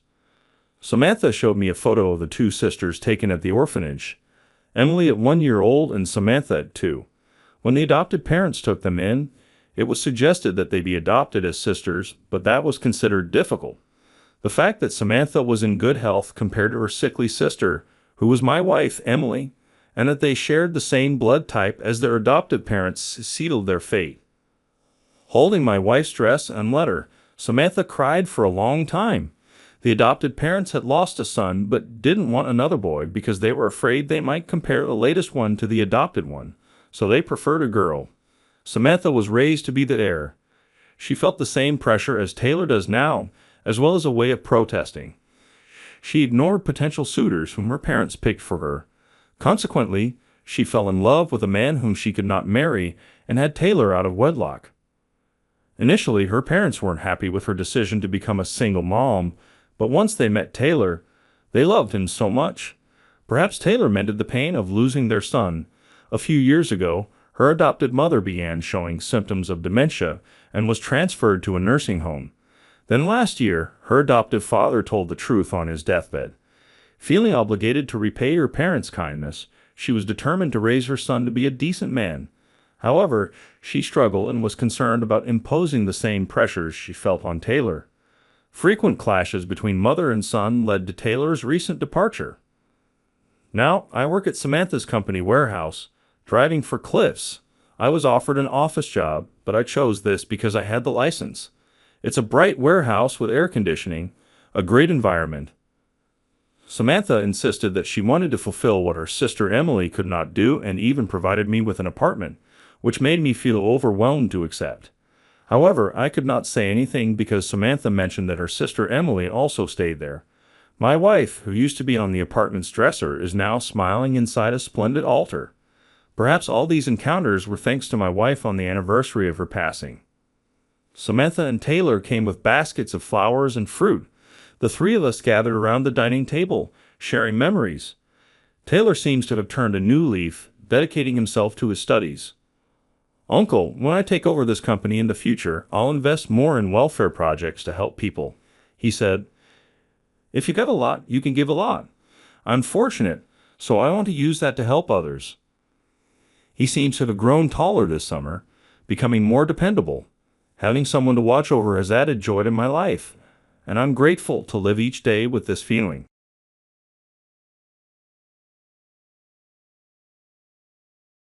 Entering the office, I punched the time card. "Work's done for today," said the boss. The moment she said it, I felt warmth on my back. The boss had wrapped her arms around me from my back to my stomach. I was frozen. "Thank you so much for today." My heart was pounding wildly. "My name is Mike. I'm 30 years old. All this is good too." Oh, and I got to remember to include that. Working at a linen company, mainly handling deliveries, I never skimp on preparations before heading out. Can't afford to have anything go wrong, especially today. "Hey Mike, you still not ready?" I hear Miss Taylor, the boss, calling out to me. That's right, she's supposed to accompany me today. There's a meeting scheduled at the inn we're delivering to. Usually, she works alone, but today our schedules matched, and she decided to ride along in my delivery van. I hurriedly checked the contents of my bag. All right, this should be good. Did I miss anything? I've always been someone who can't rest unless I'm thoroughly prepared. I remember packing for a school trip with my mom, who's just like me. We ended up with 2 large bags, and my dad was not pleased. What if it gets cold suddenly? What if I get sick? Headache? Stomach ache? Fever? The possibilities are endless. Lost in thought, I'm startled when Miss Taylor zips up my bag. "Ah," I scream, and she gives me a sharp look. Even that look is beautiful. Miss Taylor, 2 years older than me, is exceptionally beautiful. Her slightly upturned eyes are crisply double-lidded and beautifully made up. Her jawline is sharp, and her lips are thin. She has an incredible figure. Aware of her own beauty, she wears a suit that elegantly highlights her physique. While glaring at me, she tries to lift my bag and exclaims, "Heavy. What on earth is in here? We're not staying overnight, you know. The inn is just an hour's drive away." Why do you need so much stuff? Her loud reprimand sends my thoughts spinning. Well, there's a snow forecast today, and the inn is up in the mountains, so it's going to be cold. I slowly try to explain. Miss Taylor interrupts me. Even so, the car is heated, and the parking lot isn't far from the entrance of the inn. Whether it's cold or snowing, it doesn't matter. No sooner had she said this, Miss Taylor turned away briskly. Come on, we have to go or we'll run out of time. Urged by her words, I hastily shouldered my bag and followed her. I was glad I'd already finished the car's inspection and warmed up the engine. Miss Taylor quickly got into the passenger seat and crossed her arms and legs, as if urging me to hurry up. I rushed into the driver's seat and stepped on the accelerator. Now it's just a drive alone with a beautiful boss. Trying to suppress my excitement, I focused on driving safely. Should I fill up the gas tank on the way? I asked. Miss Taylor made an obviously displeased face at my question and then checked the gas meter. Let's do it on the way back. There's enough left. She made a swift decision and looked forward. But before I could say anything else, Miss Taylor cut me off. We're already cutting it close because of your slow preparation. The innkeeper is a busy person, and I don't want to be late. There was nothing I could say to that. Indeed, there was just enough gas left for a round trip. As much as I wanted to play it safe, I didn't want to add to Miss Taylor's anxiety. I nodded and focused on driving. As we drove deeper into the mountains, the houses grew sparse. The inn, nestled deep in the mountains, became popular after being featured on TV. It's known for its secluded spa. Delivering freshly cleaned sheets and covers to the inn and collecting used ones is my job. Usually, I deliver to various inns and hotels, but today it's just this one inn. Since Miss Taylor is accompanying me, the other deliveries are being handled by a different employee. Though Miss Taylor said I could relax at the spa while she's in her meeting, I plan to read in the lobby. Relaxing at the spa during work hours doesn't feel right, even with her permission. The road to the inn becomes quite narrow halfway through. It's almost a struggle for cars to pass each other. But since the inn is at the end of the road, and the times for checkouts and check-ins are different, we suppliers try to avoid the guests' usual travel times to prevent difficult encounters with other cars. As we reach the single-lane part, the snow starts to get heavier. Consequently, the car in front of us slows down. Miss Taylor is getting anxious about making it on time, but there's no room to overtake the car ahead. I keep a safe distance and follow it quietly. What's going on? But then the car in front comes to a complete stop.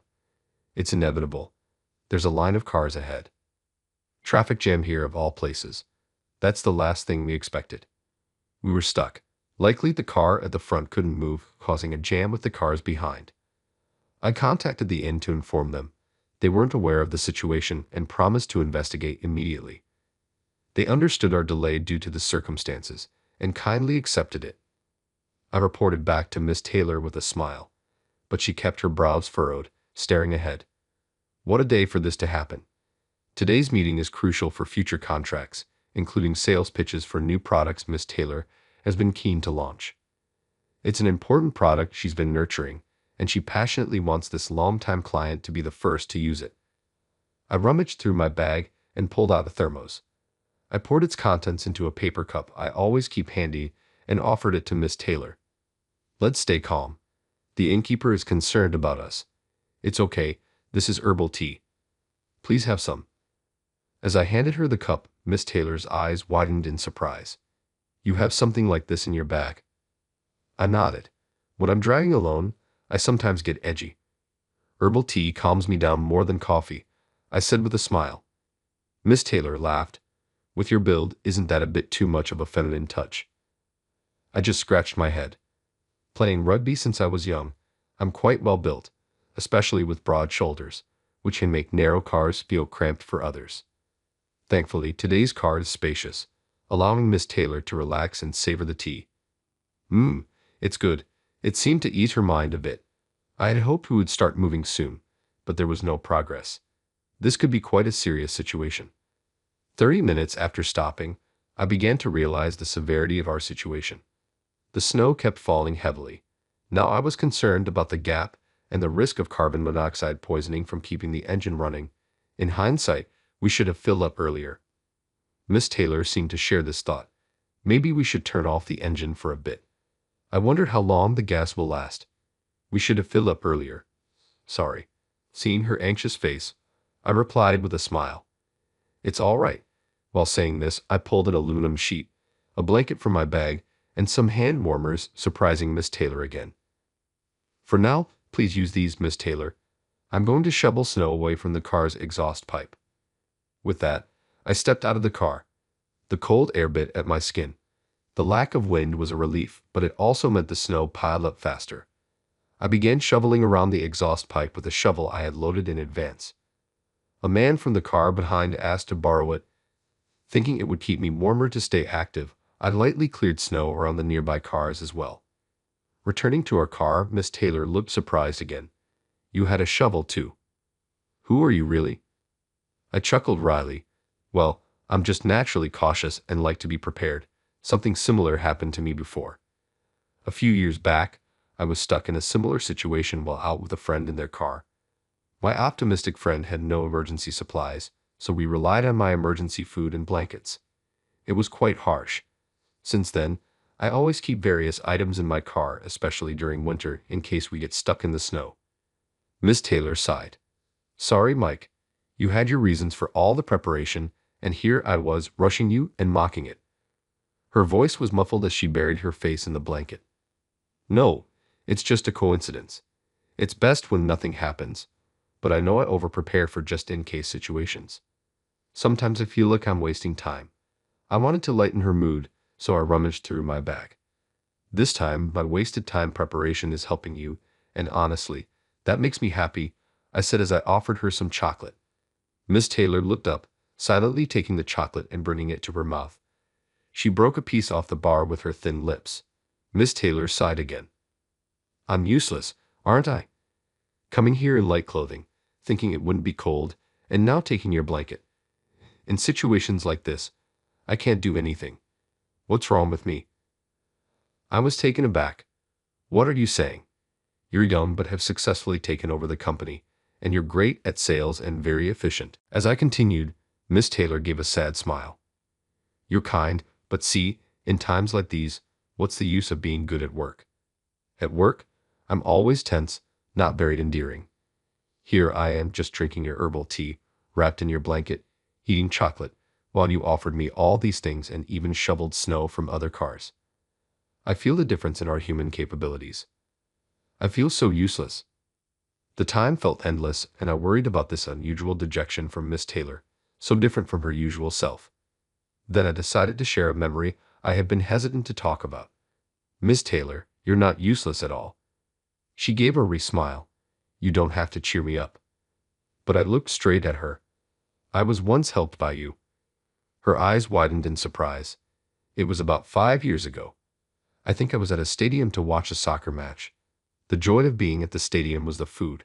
Hot dogs, pizza, fried chicken, and I always ate hot dogs. It was bitterly cold in the stadium during winter. Wearing a down jacket my father had bought me as an employment gift, I sat in my seat, took a big bite of my hot dog, and then, as I shouted, the hot dog fell onto my stomach. I panicked. I thought about the expensive down jacket my father had given me. I couldn't bear the thought of it being stained. Rummaging through my bag, I pulled out a towel. Just then, a sharp female voice rang out. Wait. Frozen by her cry, I watched as she snatched the towel from my hand and gave me a stern look. Don't rub it with that. You'll make the stain permanent. The woman, stunningly beautiful, was oblivious to my awestruck gaze. She took out a handkerchief and gently wiped off the ketchup and mustard. Then, she dampened the other side of the handkerchief with a little water from her thermos. This is plain hot water. Hot water at a stadium. I thought to myself, she must be a very thoughtful person. You don't scrub stains, you transfer them onto a damp cloth or diso like this. As she said this, she pressed that handkerchief against the stained area.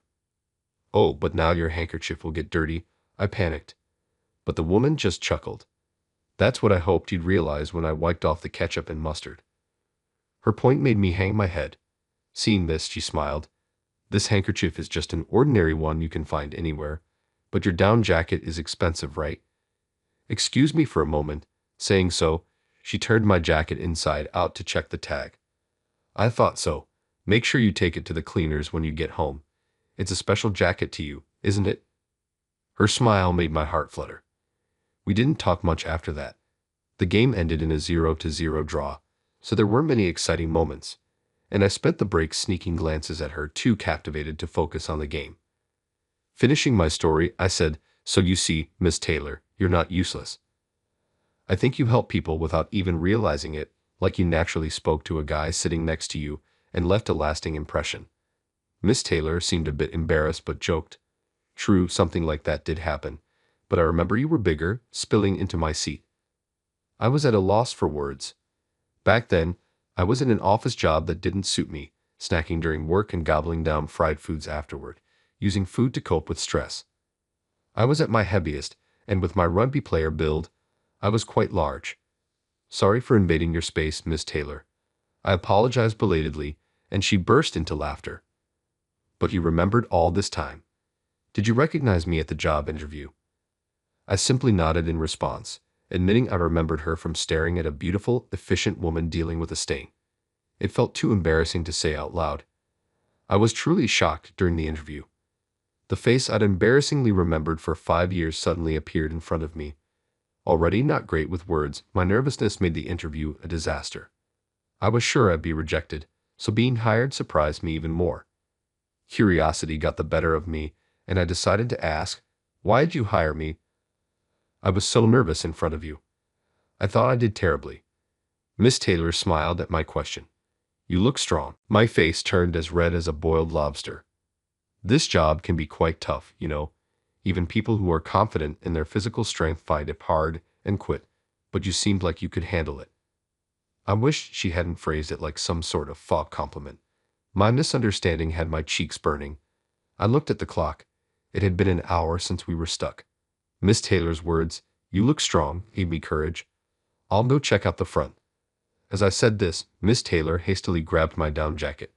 It was the same jacket she'd helped me with back then, and I still treasure it. "You don't even know where the front of the line is, right? And it's still snowing. Maybe we should just wait here." Miss Taylor's lips had lost their color even though she had been wearing lipstick. I wanted to get her to a warm place quickly. "There are plenty of hand warmers in here. Please use them. There's also more tea in the thermos." As I was explaining the contents of my bag, Miss Taylor grabbed the area around my chest. "Don't go." Her trembling voice, filled with anxiety, stirred my heart. "I want to be of help to you, Miss Taylor.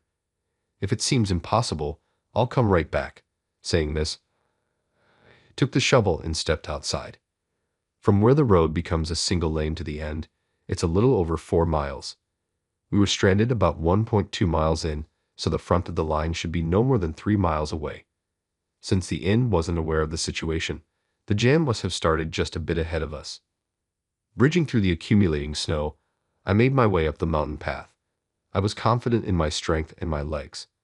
Silently, I climbed the snowy path, fueled by Miss Taylor's smile. Fortunately, I found the lead car not too far ahead. It seemed a car had slipped, ending up sideways across the road with its wheels caught in a ditch on the side.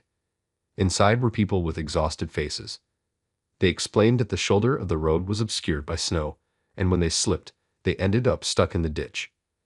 Passengers of the lead car, along with those from the cars behind, had tried to help get the vehicle out, but many were tourists and unaccustomed to snow, and their efforts were in vain. The blocked road had caused a standstill on both sides, likely preventing rescue from the inn. I approached people who looked like they could help. They said pushing hadn't budged the car, so I suggested lifting it. I was confident in my strength. A few, inspired by my bulky build, joined in with a glimmer of hope. We cleared some surrounding snow with shovels and coordinated our efforts to lift the heavy van-type vehicle. Although it was a struggle, the car budged slightly. Encouraged, we exerted more force, spreading our feet for balance, keeping our centers of gravity low, and tensing our stomachs. We lifted with greater strength than before. Gradually, the car began to rise, and I exerted every bit of my strength. Finally, the wheels that were stuck in the ditch came onto the road. Cheers erupted at that moment. I received many thanks, but eager to share the good news with Miss Taylor, I hurried back, compacting the snow as much as I could along the way. Returning to the car, Miss Taylor's eyes sparkled with relief. Seeing her face so adorably relieved made my heart skip a beat. When I explained everything, Miss Taylor looked at me with moist eyes. "That's incredible," she said, caressing my arm over the down jacket. I blushed with embarrassment. In the car, just the two of us, the silence made my heart pound. Miss Taylor's touch on my arm felt so close, I could hear our breathing. I thought about confessing my feelings, telling her I'd liked her since the day she fixed my jacket, but just then, the car ahead started its engine and began to move. "It's moving?" snapped back to reality by Miss Taylor's happy words. I took a deep breath and started our car's engine. The confession would have to wait. Reminding myself there would be another time, I slowly continued up the mountain road. At the end, many people in the lobby wore relieved expressions. Seeking warmth, the staff had turned up the heating and prepared stoves. Miss Taylor decided to postpone her business meeting and help me with my work. "The innkeeper is really busy," she said. As she said this, Miss Taylor helped carry the bed covers. I used to do deliveries when my father was in charge too. Her efficiency at work was impressive, and I found myself admiring her all over again. During my work, word spread that I had helped clear the standstill, and the innkeeper showered me with excessive praise, even offering me a free stay voucher. "We couldn't have managed it ourselves. You were a great help." "Thank you so much. Please use this voucher with someone special," she said with a sly grin, glancing at Miss Taylor, who seemed oblivious and just smiled at me saying, "That's nice." I realized I needed to make her aware of my feelings for any progress. I made up my mind in the car on the way back. My heart was pounding loudly. Though I decided to confess, I didn't know how or when to bring it up, my heart just racing in my chest. Finally, I mustered a little courage. Are you hungry? Maybe we could grab a bite to eat." Before I could finish, Miss Taylor cut me off. "We're still on duty. We're at work until we reach the office. You might be hungry, but focus on driving," she said bluntly. My little burst of courage deflated instantly. I had decided to confess today, but now that feeling was gone. The rest of the ride was silent, but we made it back safely. After refueling, entering the office, I punched the time card. "Work's done for today." The moment Miss Taylor said that, I felt a gentle touch on my back. She had wrapped her arm around me from my back to my stomach. I froze. "Thank you so much for today. How about we go for dinner later?" My heart was pounding wildly. I struggled to find words. I felt Miss Taylor's grip tighten. "You're really big. I have to hold on tight or it feels like I'll let go." The down jacket probably made my waist look bigger than it is, but that's not what mattered now. Confused about what this all meant, I felt like my brain might short circuit. Your hand." Just wanted to calm down for a moment, but when I spoke, Miss Taylor's voice sounded a bit sad, and her grip loosened. "Is this bothering you?" Startled, I hurriedly grasped both of her hands in mine. Hearing her surprised voice, I made up my mind. I couldn't see her face, which was probably for the best. "I like you," I blurted out. The words echoed in the silent, empty office. I couldn't see Miss Taylor's expression. I had no idea what emotions were behind her puzzled response, so I let out everything I've been holding back. "I'm sorry. Ever since you fixed my down jacket at the stadium, I've been captivated by you. That's why I recognized you right away during the interview. Working with you, seeing how efficiently you handle things, my feelings only grew stronger. Even seeing you look worried when you work late made my heart skip a beat. It hurt that I couldn't do anything for you, but today, did I manage to be of any help to you?" After my outpouring, a brief silence fell. "Yes, you really helped, and you were very reliable." Miss Taylor's sweet voice came from behind me, but her words made me shudder slightly. "Next time, take me with you. I'll make sure I'm properly dressed for the cold." I let go of her hands and stepped away from her. Then I turned to face her. "Does that mean?" Before I could finish my stupid voice question, Miss Taylor pursed her lips. "I didn't like waiting alone. It seems waiting is just not in my nature." With that, she stood on her tiptoes and kissed my cheek. I embraced her slender frame with all my strength. A year has passed since then. Today, we're getting married. Emily, all prepared, appeared in front of me dressed in a pure white gown. She looked like a goddess. Months after the snowbound incident, we used a free stay voucher at the inn. When the innkeeper saw us arm in arm in the lobby, she greeted us with a beaming smile. It blossomed into something beautiful, she whispered with a knowing look. She had a knack for observing people and quickly realized I had feelings for Emily. Embarrassed by her comment, she whispered something else in my ear. Emily looked at me lovingly that day. This revelation initially made me anxious. What if our relationship was just a product of the suspension bridge effect? Once the excitement faded, would Emily question her feelings for me? With these fears, I continued our relationship, feeling like I was walking a tightrope. Nervously, I proposed. Emily accepted joyfully, but I confessed my fears, feeling guilty. She laughed it off. Is that what you were thinking? Silly. Maybe it's my fault for not saying this earlier. She pursed her lips, a habit when she had something difficult to say. I've always liked strong men. During the interview, I thought you were handsome, she said. Her words made me feel like I was burning up with embarrassment. Of course, I hired you because I thought you'd be good at the job, but I admired your dedication at work too. You're a bit too serious, getting everything prepared, which worried me since I'm impatient. She took my hand. But with you, I feel like I can slow down in life. I love the peacefulness I feel when I'm with you. So please make me your wife. This washed away all my worries, and today I approach our wedding feeling serene. The burden of running the company had been heavy on Emily. Her father's sudden passing left her with no time to grieve as she took on the responsibilities. I want to be there to ease her burden. Looking up at the clear sky visible from the chapel, I vowed to make Emily happy.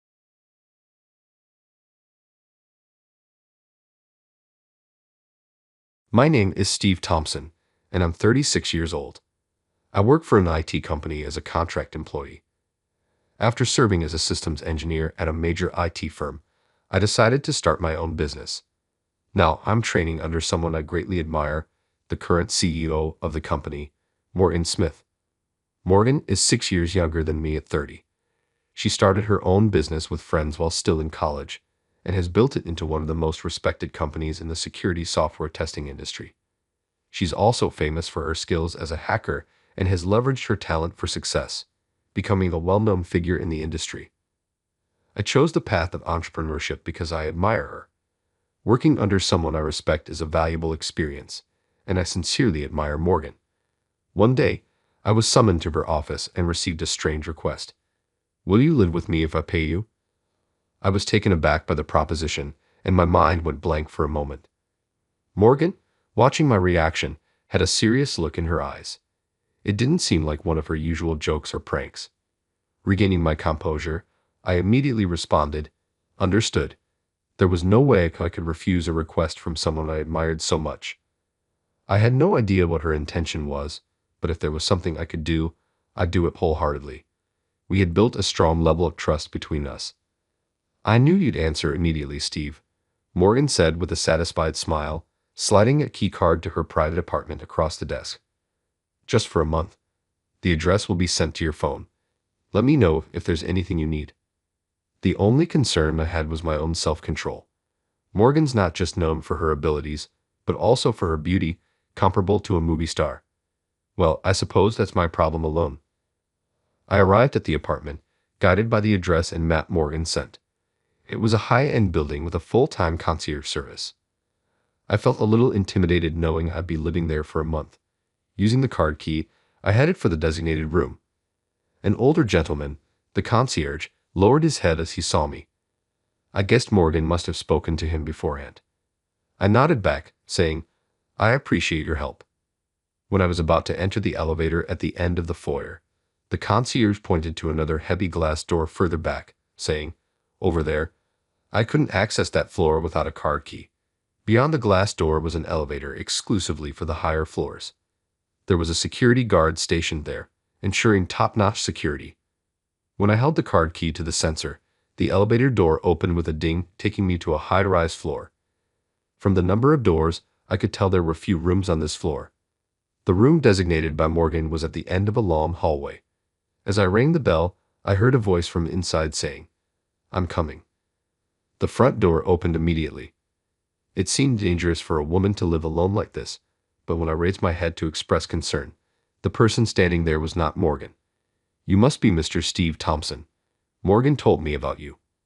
Please come in, said a girl with a well-formed face and a strange tan. She was barefoot. Who are you? I asked, a bit panicked because I thought Morgan would be greeting me. Didn't Morgan tell you? I'm her sister, Grace, she said. She bowed slightly and smiled, leading me to a spacious living room and preparing some tea. Grace said Morgan usually lived here alone and laughed, saying she was a freeloader just like me. Her profession was a photographer specializing in accompanying mountain climbers, and she had just returned to Japan after a long time. You've been overseas for a while. Did you come back to Japan for any special reason? I asked casually, but I soon regretted my carelessness. Grace held out her left hand, which was missing the little and ring fingers. Frostbite, she said, shrugging at my gasp of surprise. It must have been tough, I said. I was called back by a hysterical Morgan. I've been told to stay in Japan until I fully recover. I think you are probably my watchman. I correctly understood the true meaning of the request from Morgan, and so the strange cohabitation of the three of us began. Living together, I noticed that the personalities of these sisters were really opposite. Morgan is always logical and cool, and her beauty makes her feel like a cool beauty. On the other hand, her sister Grace is a wild child, always acting on intuition. She has a face as beautiful as Morgan, but she's not taking good enough care of it, like getting sunburned. Moreover, she is a genius at destroying home appliances. It's so much that I think it's not just a talent. It's hard to believe she's the sister of Morgan, who is at the top of the ID industry. Steve, the water isn't coming out. Why? Today she was struggling in front of the water dispenser. Grace, all you have to do is switch this. Then hot water comes out. It's cute when it's just this level. The other day, for whatever reason, she had water flowing backward and flooded the floor. My computer was also broken in the incident. Morgan compensated me right away, but I remember my mind going blank for a moment. Morgan often came home late, and naturally, Grace and I spent a lot of time alone. I taught Grace how to use the computer, and in turn, Grace told me a lot of stories about the mountains. Looking at the photos Grace took, I started to look forward to hearing about her high-altitude climbing, working in what's called the death zone. After realizing that it was a life-threatening job, I began to feel respect for Grace. Grace started to call me her computer teacher, and she was fond of me. Grace, can I continue looking at yesterday's photos? I called out to Grace, who was about to take a bath. Her photos were piled up in the living room. Go ahead, you can look at anything, I heard Grace's lively reply from the dressing room. After hearing her reply, I reached up for the pile of photos. The vivid navy blue sky, and the cliff cut sharply. The distant mountains are covered in white snow. The contrast of the navy blue and the white is dazzling to the eye. The people in the photos have chapped lips and sunburns, their eyes hidden by goggles. But everyone is smiling. Everyone might just smile naturally when Grace points the camera at them, I thought. They are really warm and good photos. Among them, I found a photo with Grace in it. Grace still looked young, almost like a student. It was probably the base camp for high-altitude climbing. She was embraced by a young man making a peace sign towards the camera. Her left hand still had all 5 fingers perfectly intact. This guy, doesn't he look like you? At some point, Morgan had returned home and was now peering at a photo over my shoulder. The scent of the perfume that Morgan always wears filled the air, and I found myself stiffening with nervousness. I thought he looked like you the first time I saw you. This man, he's Grace's fiancé. He's missing now. She traced the photo with her slim fingers, informing me in a soft voice. The man in the photo had gotten lost during a mountain climb. Nobody has been found yet. He was a solo alpine-style climber, she told me. It's a climbing style that involves quick ascension with light gear, not heavy. It expresses more towards climbing, making it a tougher challenge compared to traditional high-altitude mountaineering. In one winter, he went into the mountains and never came back. From the bathroom, I could hear Grace's humming. I had no idea she had such a sad history. I want you to keep Grace in America, where you can keep your eyes on her in order not to let her go to dangerous places. Morgan's voice was serious. Is it because I look like Grace's fiancé? Upon my query, Morgan nodded with a sorry expression. The reason, Morgan chose me for this task was because my face resembled Grace XVNK. She probably thought I could keep Grace here if I looked exactly like him. Listening to Morgan's reasoning, I felt a twinge of disappointment. Was it towards me or towards Morgan? I just felt my energy draining away. I thought I had been chosen because I was admitted and trusted by Morgan. Morgan was looking at me, her face clouded with worry. I felt I needed to say something, but words eluded me. Please, if it's you who looks just like her XVNK, Grace might listen. I have no one else to ask. I can't bear the thought of spending another night worrying if Grace will return safely. Morgan revealed her feelings to me, who was still silent. It seems that both parents of the sisters had already passed away. Grace must be her only close relative. I was taken aback, seeing the surprisingly childish side of the cool and elegant Morgan. What? He doesn't look anything like him. Don't kid yourself. The one who pulled Morgan's tearful shoulder from behind was Grace. Steam was rising off her as she had just come out from the bath, but her face was more furious than I had ever seen. Grace, realizing that her plan had been heard, reverted to her usual composed demeanor. She swiftly brushed her long hair off her shoulder. I was thinking about you. Grace cut off Morgan's words. Don't manipulate my feelings to get your way all the time. Grace's anger was genuine. She stared at Morgan as if she was ready to throw a punch. Do you think you have the right to trample over my feelings, Steve's feelings, and everyone's goodwill? I'll say it because no one else will. You're arrogant? Who do you think you are? Unbelievable. Morgan was taken aback by being called arrogant. Indeed, not many people criticize Morgan. She probably knew that she looked lost for words, as if she had been hit by a truth she hadn't considered. But I know that Morgan isn't that shallow. Her kindness is just hard for others to see and gets misunderstood. In this situation, she should have had an honest conversation with Grace instead of going roundabout. Morgan is just worried about Grace's well-being. It's as simple as that. Grace, please don't say it like that. I don't feel like my feelings were trampled on. I quietly spoke to Grace.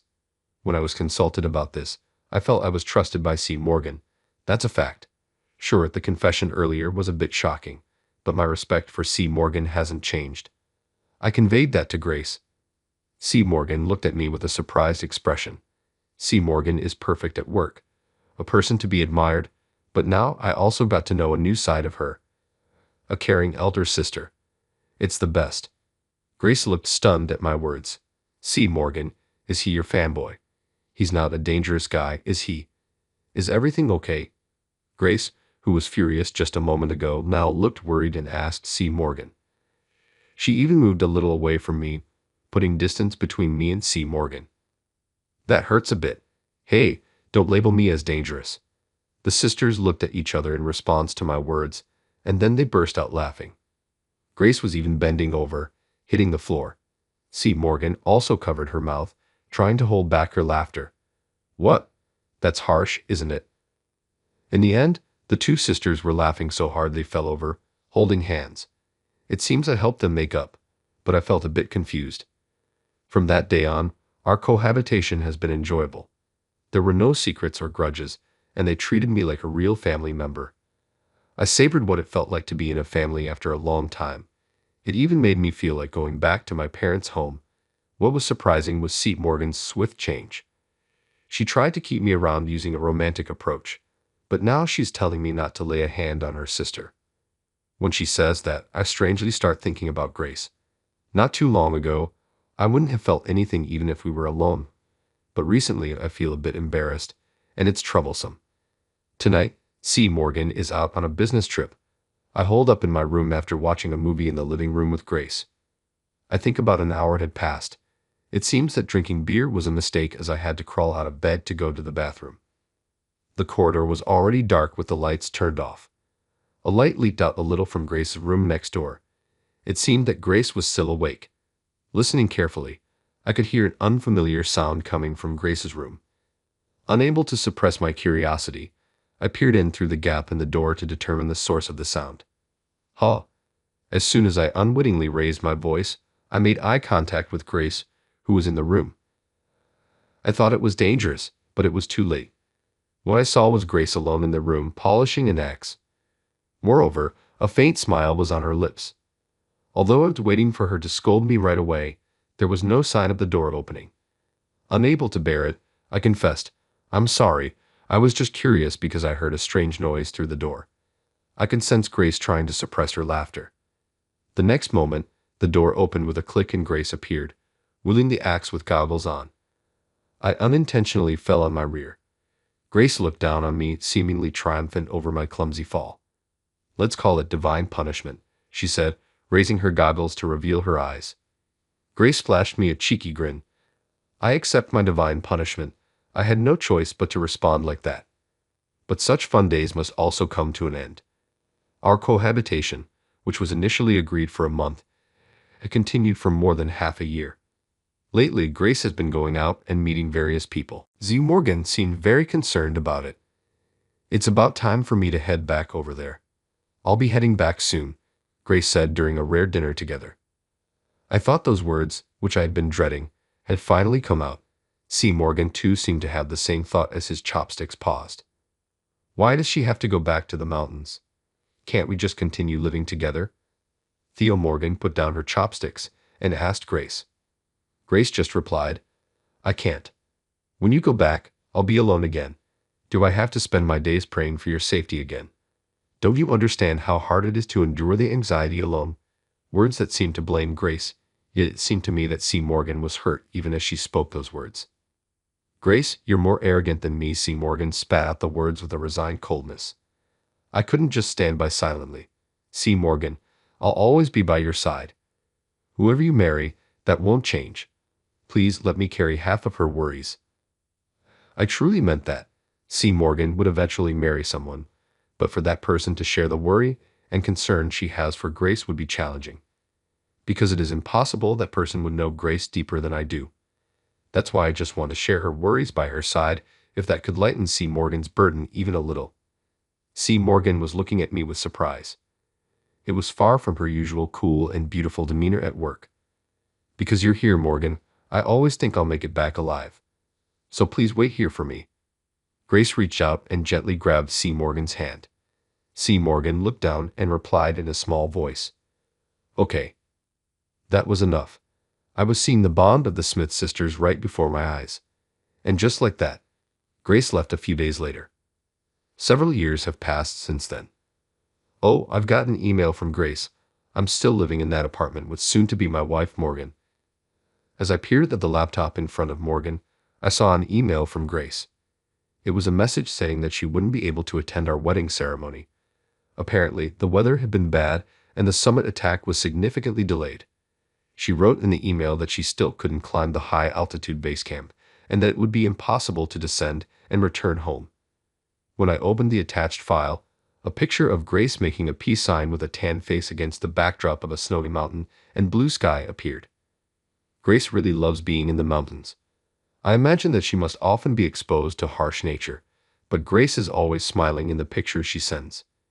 Indeed, my late father used to say that Grace has a talent for climbing. He preferred Grace over me, Morgan said, forcing a smile. It was the first time I'd heard such a story. Apparently, Morgan soon realized that she would only be a hindrance if she went climbing with them. I was left behind on every climbing trip. Each time, I desperately sought my own talent, and that's led to who I am now. It might have been a painful childhood memory. For a moment, Morgan gazed off into the distance. There was another talent sleeping within her. I can't help but be impressed by the strength of Morgan, who believed in that and kept searching.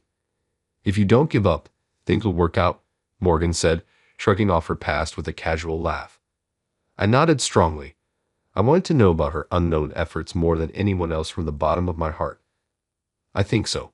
Once we're married, I'll tell her one wonderful thing about her every day. That will surely make our life even more wonderful. I won't lose to her and won't give up." The plan to start a business is also at a turning point. From now on, it's going to be the real deal. I guess this is what it means to set sail for a new life. We'll overcome anything together, no matter what. Looking at Morgan's face, I made that pledge in my heart.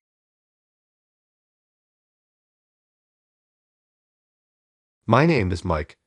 I'm a 26-year-old ordinary office worker. Every day, I get yelled at by my manager, which stresses me out to the max. I've been targeted by the manager because my sales performance hasn't been very good. I wish I could sell products left and right like my colleague John, but I've given up because customers say I'm too pushy. Working for an insurance company, I've gotten tired of always being told, "We don't need such products." I wonder if it's okay to keep doing this job forever.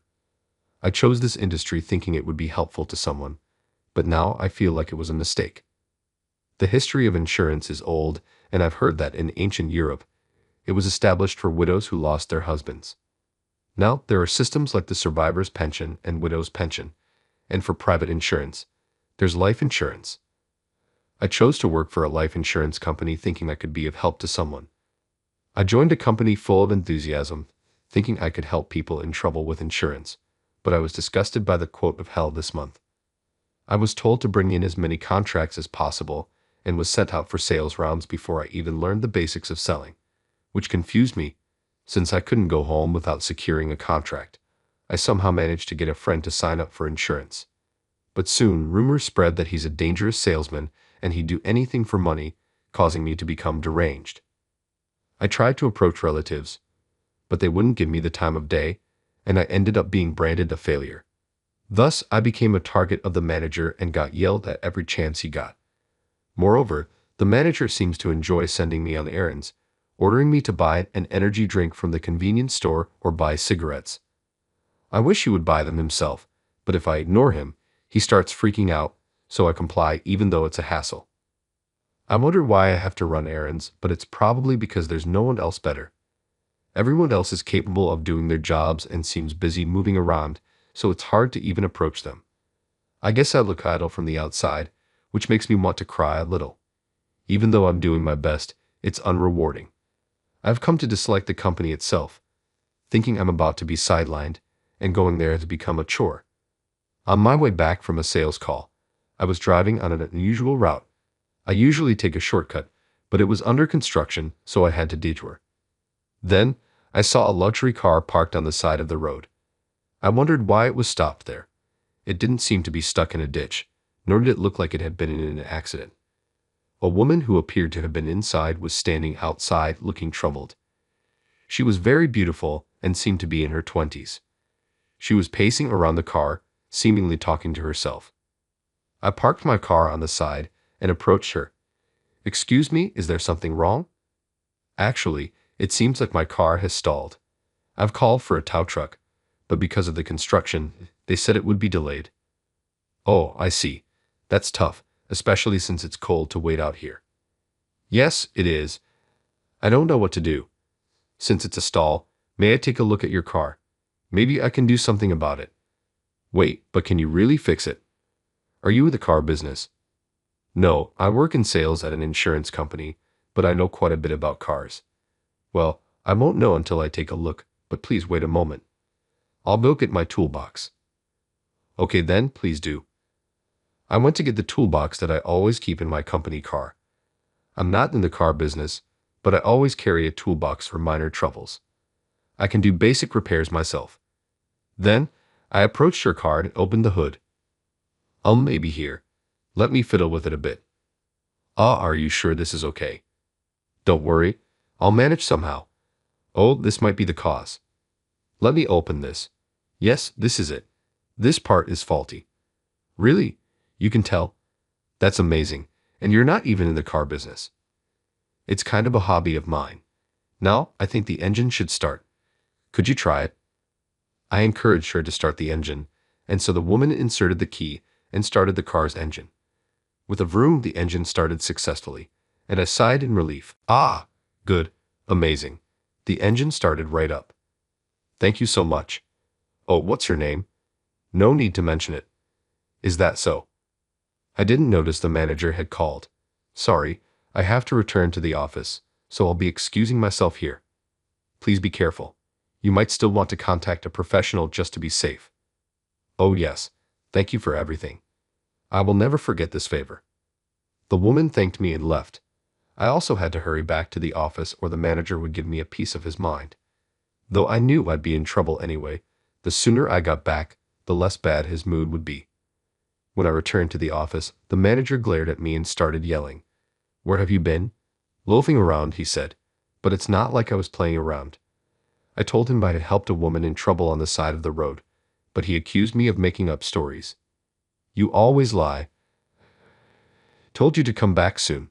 Look at all this paperwork piled up. You're nothing but a useless person who's always out having fun. No, I wasn't playing around. I was helping someone in trouble. Why won't you believe me? As if someone like you could help anyone. Besides, you're not even in the car business, so there's no way you could fix a stall. You're just hopeless, always making up stories. But it's true. Just get on with your work. This is for the meeting the day after tomorrow, so get it over with quickly. Got it? What? The day after tomorrow? I wasn't informed. There was no meeting scheduled for then. Why so sudden? It was decided on short notice. Stop complaining and just do it. Really, you're always complaining. Be grateful that you even have a job. You could have been fired by now. Incompetent at work, always slacking off and making excuses. Truly, you're just bad news.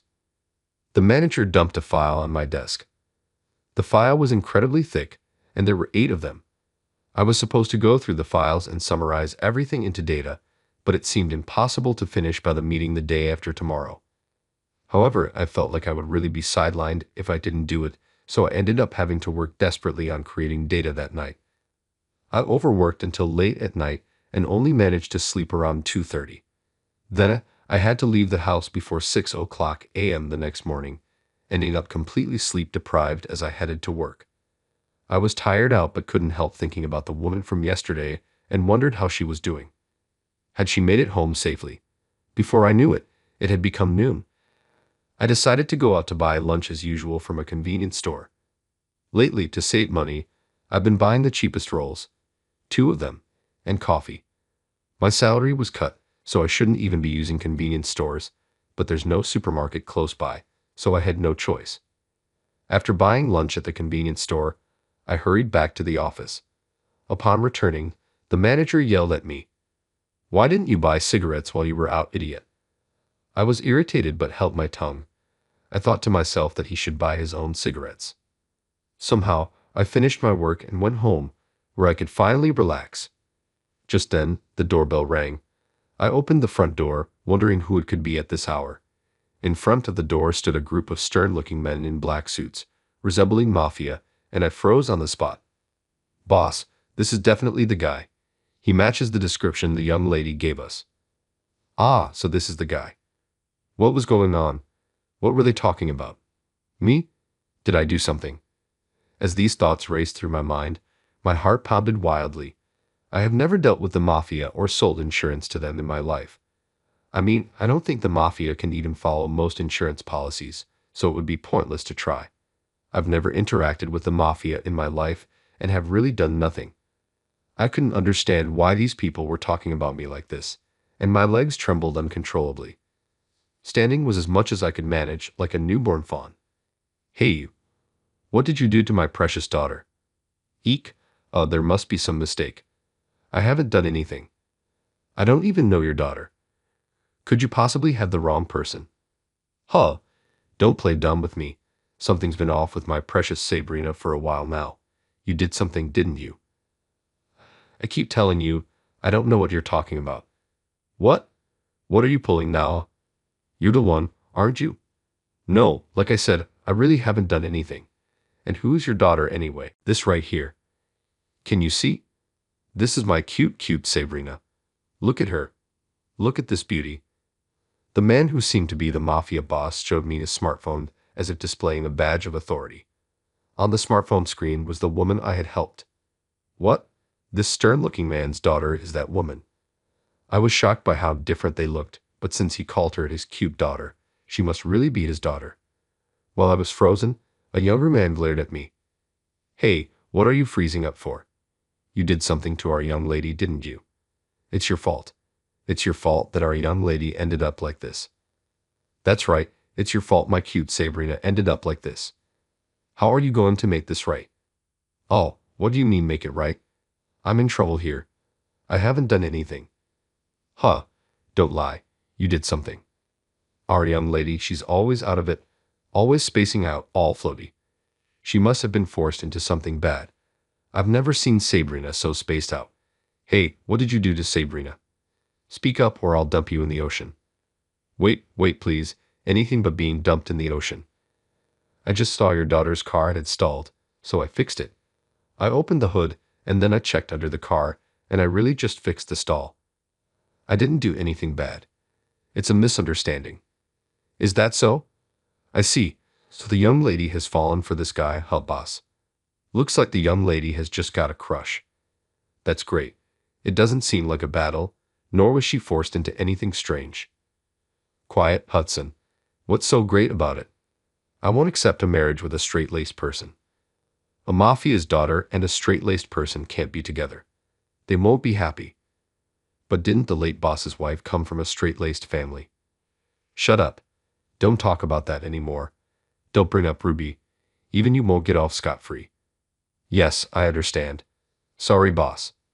Hudson, the man being scolded, looked dejected. Before that, though, why did the conversation suddenly turn to marriage? Sure, I thought Sabrina was beautiful, but I hadn't considered marriage. I just helped her because she was in trouble with no ulterior motives. Then only the boss left in a hurry. Hudson, the young man, stayed behind and asked if I had time to talk. Since I had no plans, I invited Hudson into my house. Man, there's no place to even step, he said as he entered.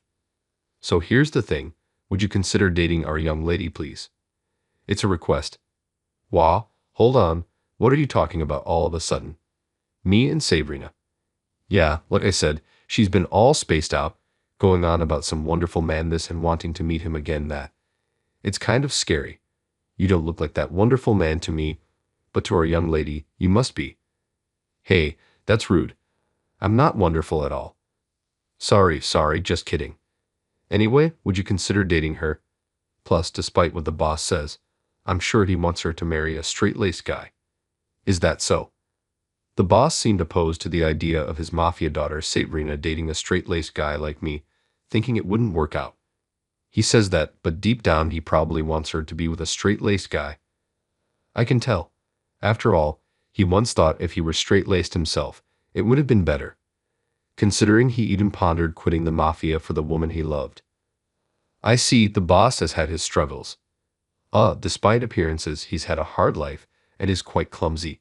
He feels he troubled his late wife a lot and regrets not being able to tell her he loved her before she passed. So he probably really does want her to end up with a straight-laced guy. Please, I'm begging you, date our young lady. She's beautiful, smart, and domestic. You'll definitely like her. If you think I'm suitable. Actually, I thought she was very beautiful the first time I saw her and even fantasized about dating her. It's creepy, isn't it, for a guy like me? No, I get it. She's definitely a looker. Glad you're interested in our young lady. By the way, how did you know where I live? How could you come to my place? This right here, the pen and notebook you dropped. Oh, that's from my company. In the notebook, I thought I lost. Hudson pulled out a pen and notebook distributed by my company. The pen had my company's logo, making it instantly recognizable as ours. My name and address were written in the notebook. However, the address was of the apartment I previously lived in. So, Hudson and his crew had to inquire around to pinpoint my new place. They managed to find the new apartment location, but not the unit number, so they resorted to a door-to-door search strategy. From there, they tried to find a man matching my description. Hudson said my unique appearance made it easy to identify me. Actually, I have unusual eyes. I have heterochromia, which is often seen in white cats. While heterochromia is occasionally seen in white cats, it's rare in humans. That's why I've always been a curiosity. My right eye is brown, and my left is a grayish-blue. Doctors aren't sure why, but it hasn't affected my vision, so I grew up with it. Because of my eyes, I've endured a lot of pain as a kid. Being called scary made it hard to make friends, and I spent a lot of time alone. In kindergarten, after realizing my eyes were different, I begged my mom to let me grow my bangs. My mother used to say that growing my bangs long would damage my eyesight, but I cried so much that she reluctantly let me grow them out. In kindergarten, I was allowed to wear my hair however I wanted, but in exchange, I was told to use a clip like the ones girls used to hold my bangs back when watching TV at home. I followed these instructions, but one day, I went shopping with my mom while still wearing the clip, and a girl passing by on the street stared at me intently. Realizing I had left my hair clipped up, I quickly removed the clip and used my bangs to cover my eyes again. Such incidents continued, making it difficult for me to make friends, which worried my parents. Feeling pity that I would have to live with concerns about my eyes forever, one day my parents gave me a present. That present was a white kitten. The kitten had heterochromia with one gold eye and one blue eye. My parents thought having a cat with the same heterochromia as me would be somewhat encouraging. By chance, a friend's cat had kittens, and even though this one was a bit skinny and had no one else to take it, my mother felt sorry for it and decided to adopt it. We named the kitten Dumpling because he was as white as a dumpling. We named him with a straightforward naming sense of dumpling, and at home we called him Don. By the way, Don was male. After Don came into my life, I became more positive and stopped being pessimistic about my eyes. Even though Don has heterochromia like me, he's strong and fights with other cats. When Don goes outside, he always chases away the crows that invade our yard and fends off stray cats.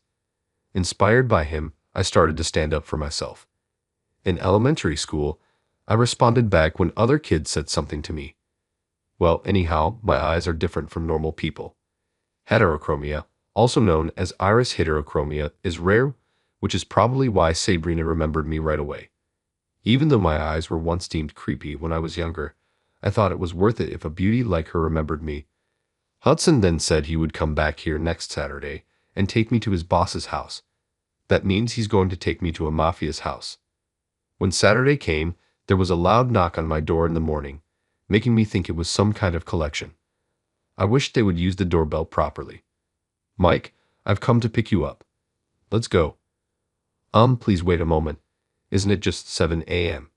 You're quite eager, but I just got home at 2 a.m. last night and didn't sleep until 3:30. Come on, just hurry up. The young lady is waiting. Let's go. All right, I got it, I said, rushed by Hudson. I decided to quickly change. My hair is naturally curly, so it's hard to fix, but I managed to blow dry it and get it somewhat in order. After making sure I wasn't dirty anywhere, I headed to the parking lot. There, I found a kind of black luxury car you'd expect from the mafia. Well, I thought, typical mafia. Hudson sat in the driver's seat, gripping the steering wheel. Then he started the engine and drove off exhilaratingly. I wondered if people would find it suspicious for a fully tinted luxury car to be driving around so early in the morning. Soon, we arrived at the boss's house. This is the boss's house, but it also serves as their office, so it's quite large. I was told that some of the younger mafia members live in the office. I was led inside the house, and it was incredibly spacious. It looked big from the outside, but entering inside, I was again overwhelmed by its size. I found myself wondering if all the glass was bulletproof. A random thought. Then I was led into the reception room where Sabrina was. Seeing me, she blushed and said, "We meet again, my destined one." Destined? How come you say that? Mike and I have met before, long ago. After you helped me that day, I remembered I had met you long before. Seeing your eyes, I thought I had seen them somewhere. Oh, these heterochromia eyes. They are rare, but I thought that was the first time we met during the car breakdown. No, we met when we were in kindergarten. I saw you on the street once. I thought, what beautiful eyes that boy has. And I couldn't help staring. But then my mother told me it's not polite to stare at strangers like that, and I felt guilty afterward. Wait, was it near the Smile supermarket in Kentfield? Yes, that's right. My grandmother lived in Kentfield. I remember now. There was a girl who stared at me. I was so embarrassed at the time that I turned away. So that girl was you, Sabrina. Yes, it was me. After I went home, I thought about where I had seen those eye colors before and then remembered. After a while, I thought it must be fate. I fell in love with you at first sight when I was young. I've thought about you ever since, but we never met again. After you fixed my car and I got home, I confirmed it was a fateful encounter. It's nice to hear you say that. Hey, isn't that sweet, Sabrina? He'll think you had such an encounter. Yes, that's how it was, Hudson. I'm sorry for worrying you. You must have been very concerned because I've been acting strange lately, right? Yes, I was worried since you seem to be in a daze no matter what. I'm sorry for causing worry, but I'm fine. I just wanted to meet the person I've been thinking about for so long. I'm so happy we could reunite like this. It must be some kind of fate. Yes, it seems so, Sabrina kept smiling at me sweetly. From her delicate smile, you wouldn't think she was the daughter of a mafia boss since she looks nothing like the boss's stern face. I wondered if she resembles her mother, who comes from a straight-laced family. Then Sabrina said to me, I guess Hudson asked you to date me, huh? I'm sorry, Mike. Well, I'm sorry, Sabrina. I overstepped my bounds. I'll take responsibility if my little finger will do. Stop it, Hudson. Don't say such dangerous things. I'm not angry. I just thought it was kind of sweet that you were looking out for me in your own way. Is that so? That's a relief, to be honest.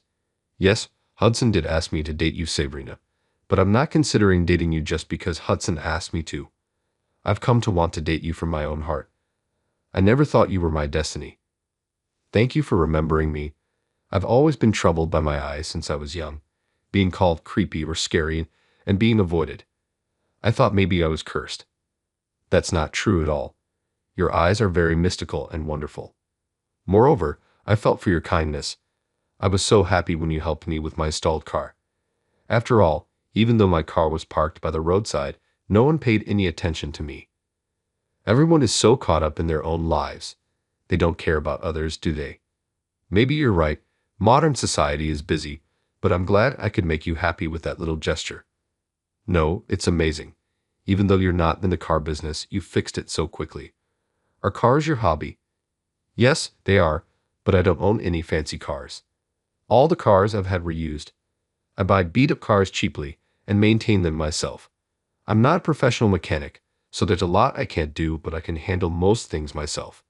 I've been tinkering with cars as a hobby, but the cars that I own are all beaters. I can't afford a new car on my low salary since I don't earn much from incentives. Some of my peers who are good at sales buy expensive new cars, but I had to settle for used ones. I heard from my brother that turning a hobby into a job could be tough, so I didn't become a mechanic. He's a mechanic, and despite loving cars and entering the industry, he got burnt out dealing with difficult customers and tough repairs. So I keep work and hobbies separate. After sharing my feelings with Sabrina, I felt a bit relieved. I would like to date Sabrina if possible. Whether she's a mafia's daughter or not doesn't matter to me at this point. While the three of us were talking in the living room, the door opened and the boss walked in. It seemed he had been listening to our conversation from outside. I was sweating, thinking the boss might say something to me. I was trembling, thinking I might be in serious trouble for confessing to his precious daughter. However, the boss suddenly broke into a smile and said to me, Please take care of Sabrina. Boss, Dad, I really want Sabrina to marry a straight-laced guy and be happy. I regret not being able to make Ruby happy. Ruby, my wife and Sabrina's mother, was the daughter of a very ordinary family. One day, when I had sprained my ankle and fallen, Ruby helped me. After that, we started dating and had Sabrina. But since it was a shotgun wedding, I never managed to build a good relationship with Ruby's father, my father-in-law. Because of my inadequacy, Ruby couldn't see her parents much until the end. Boss, Ruby used to tell me how coldly she was treated when she took Sabrina to her parents' house a few times. Even when she found out she had cancer, she said it was karma hitting her. If karma was to hit, it should have hit me, not her. Please don't say that, boss. Oh, thank you. To think I'd be worried by a straight-laced guy. I must be losing it. Could you please make Sabrina happy? I really want her to live in a place bathed in sunlight. That's my wish. You like Sabrina, don't you? Yes, I was deeply moved by Sabrina's feelings and came to like her. Then it's settled. If you and Sabrina get married, I'll build you a house and I'll buy everything you need. Really?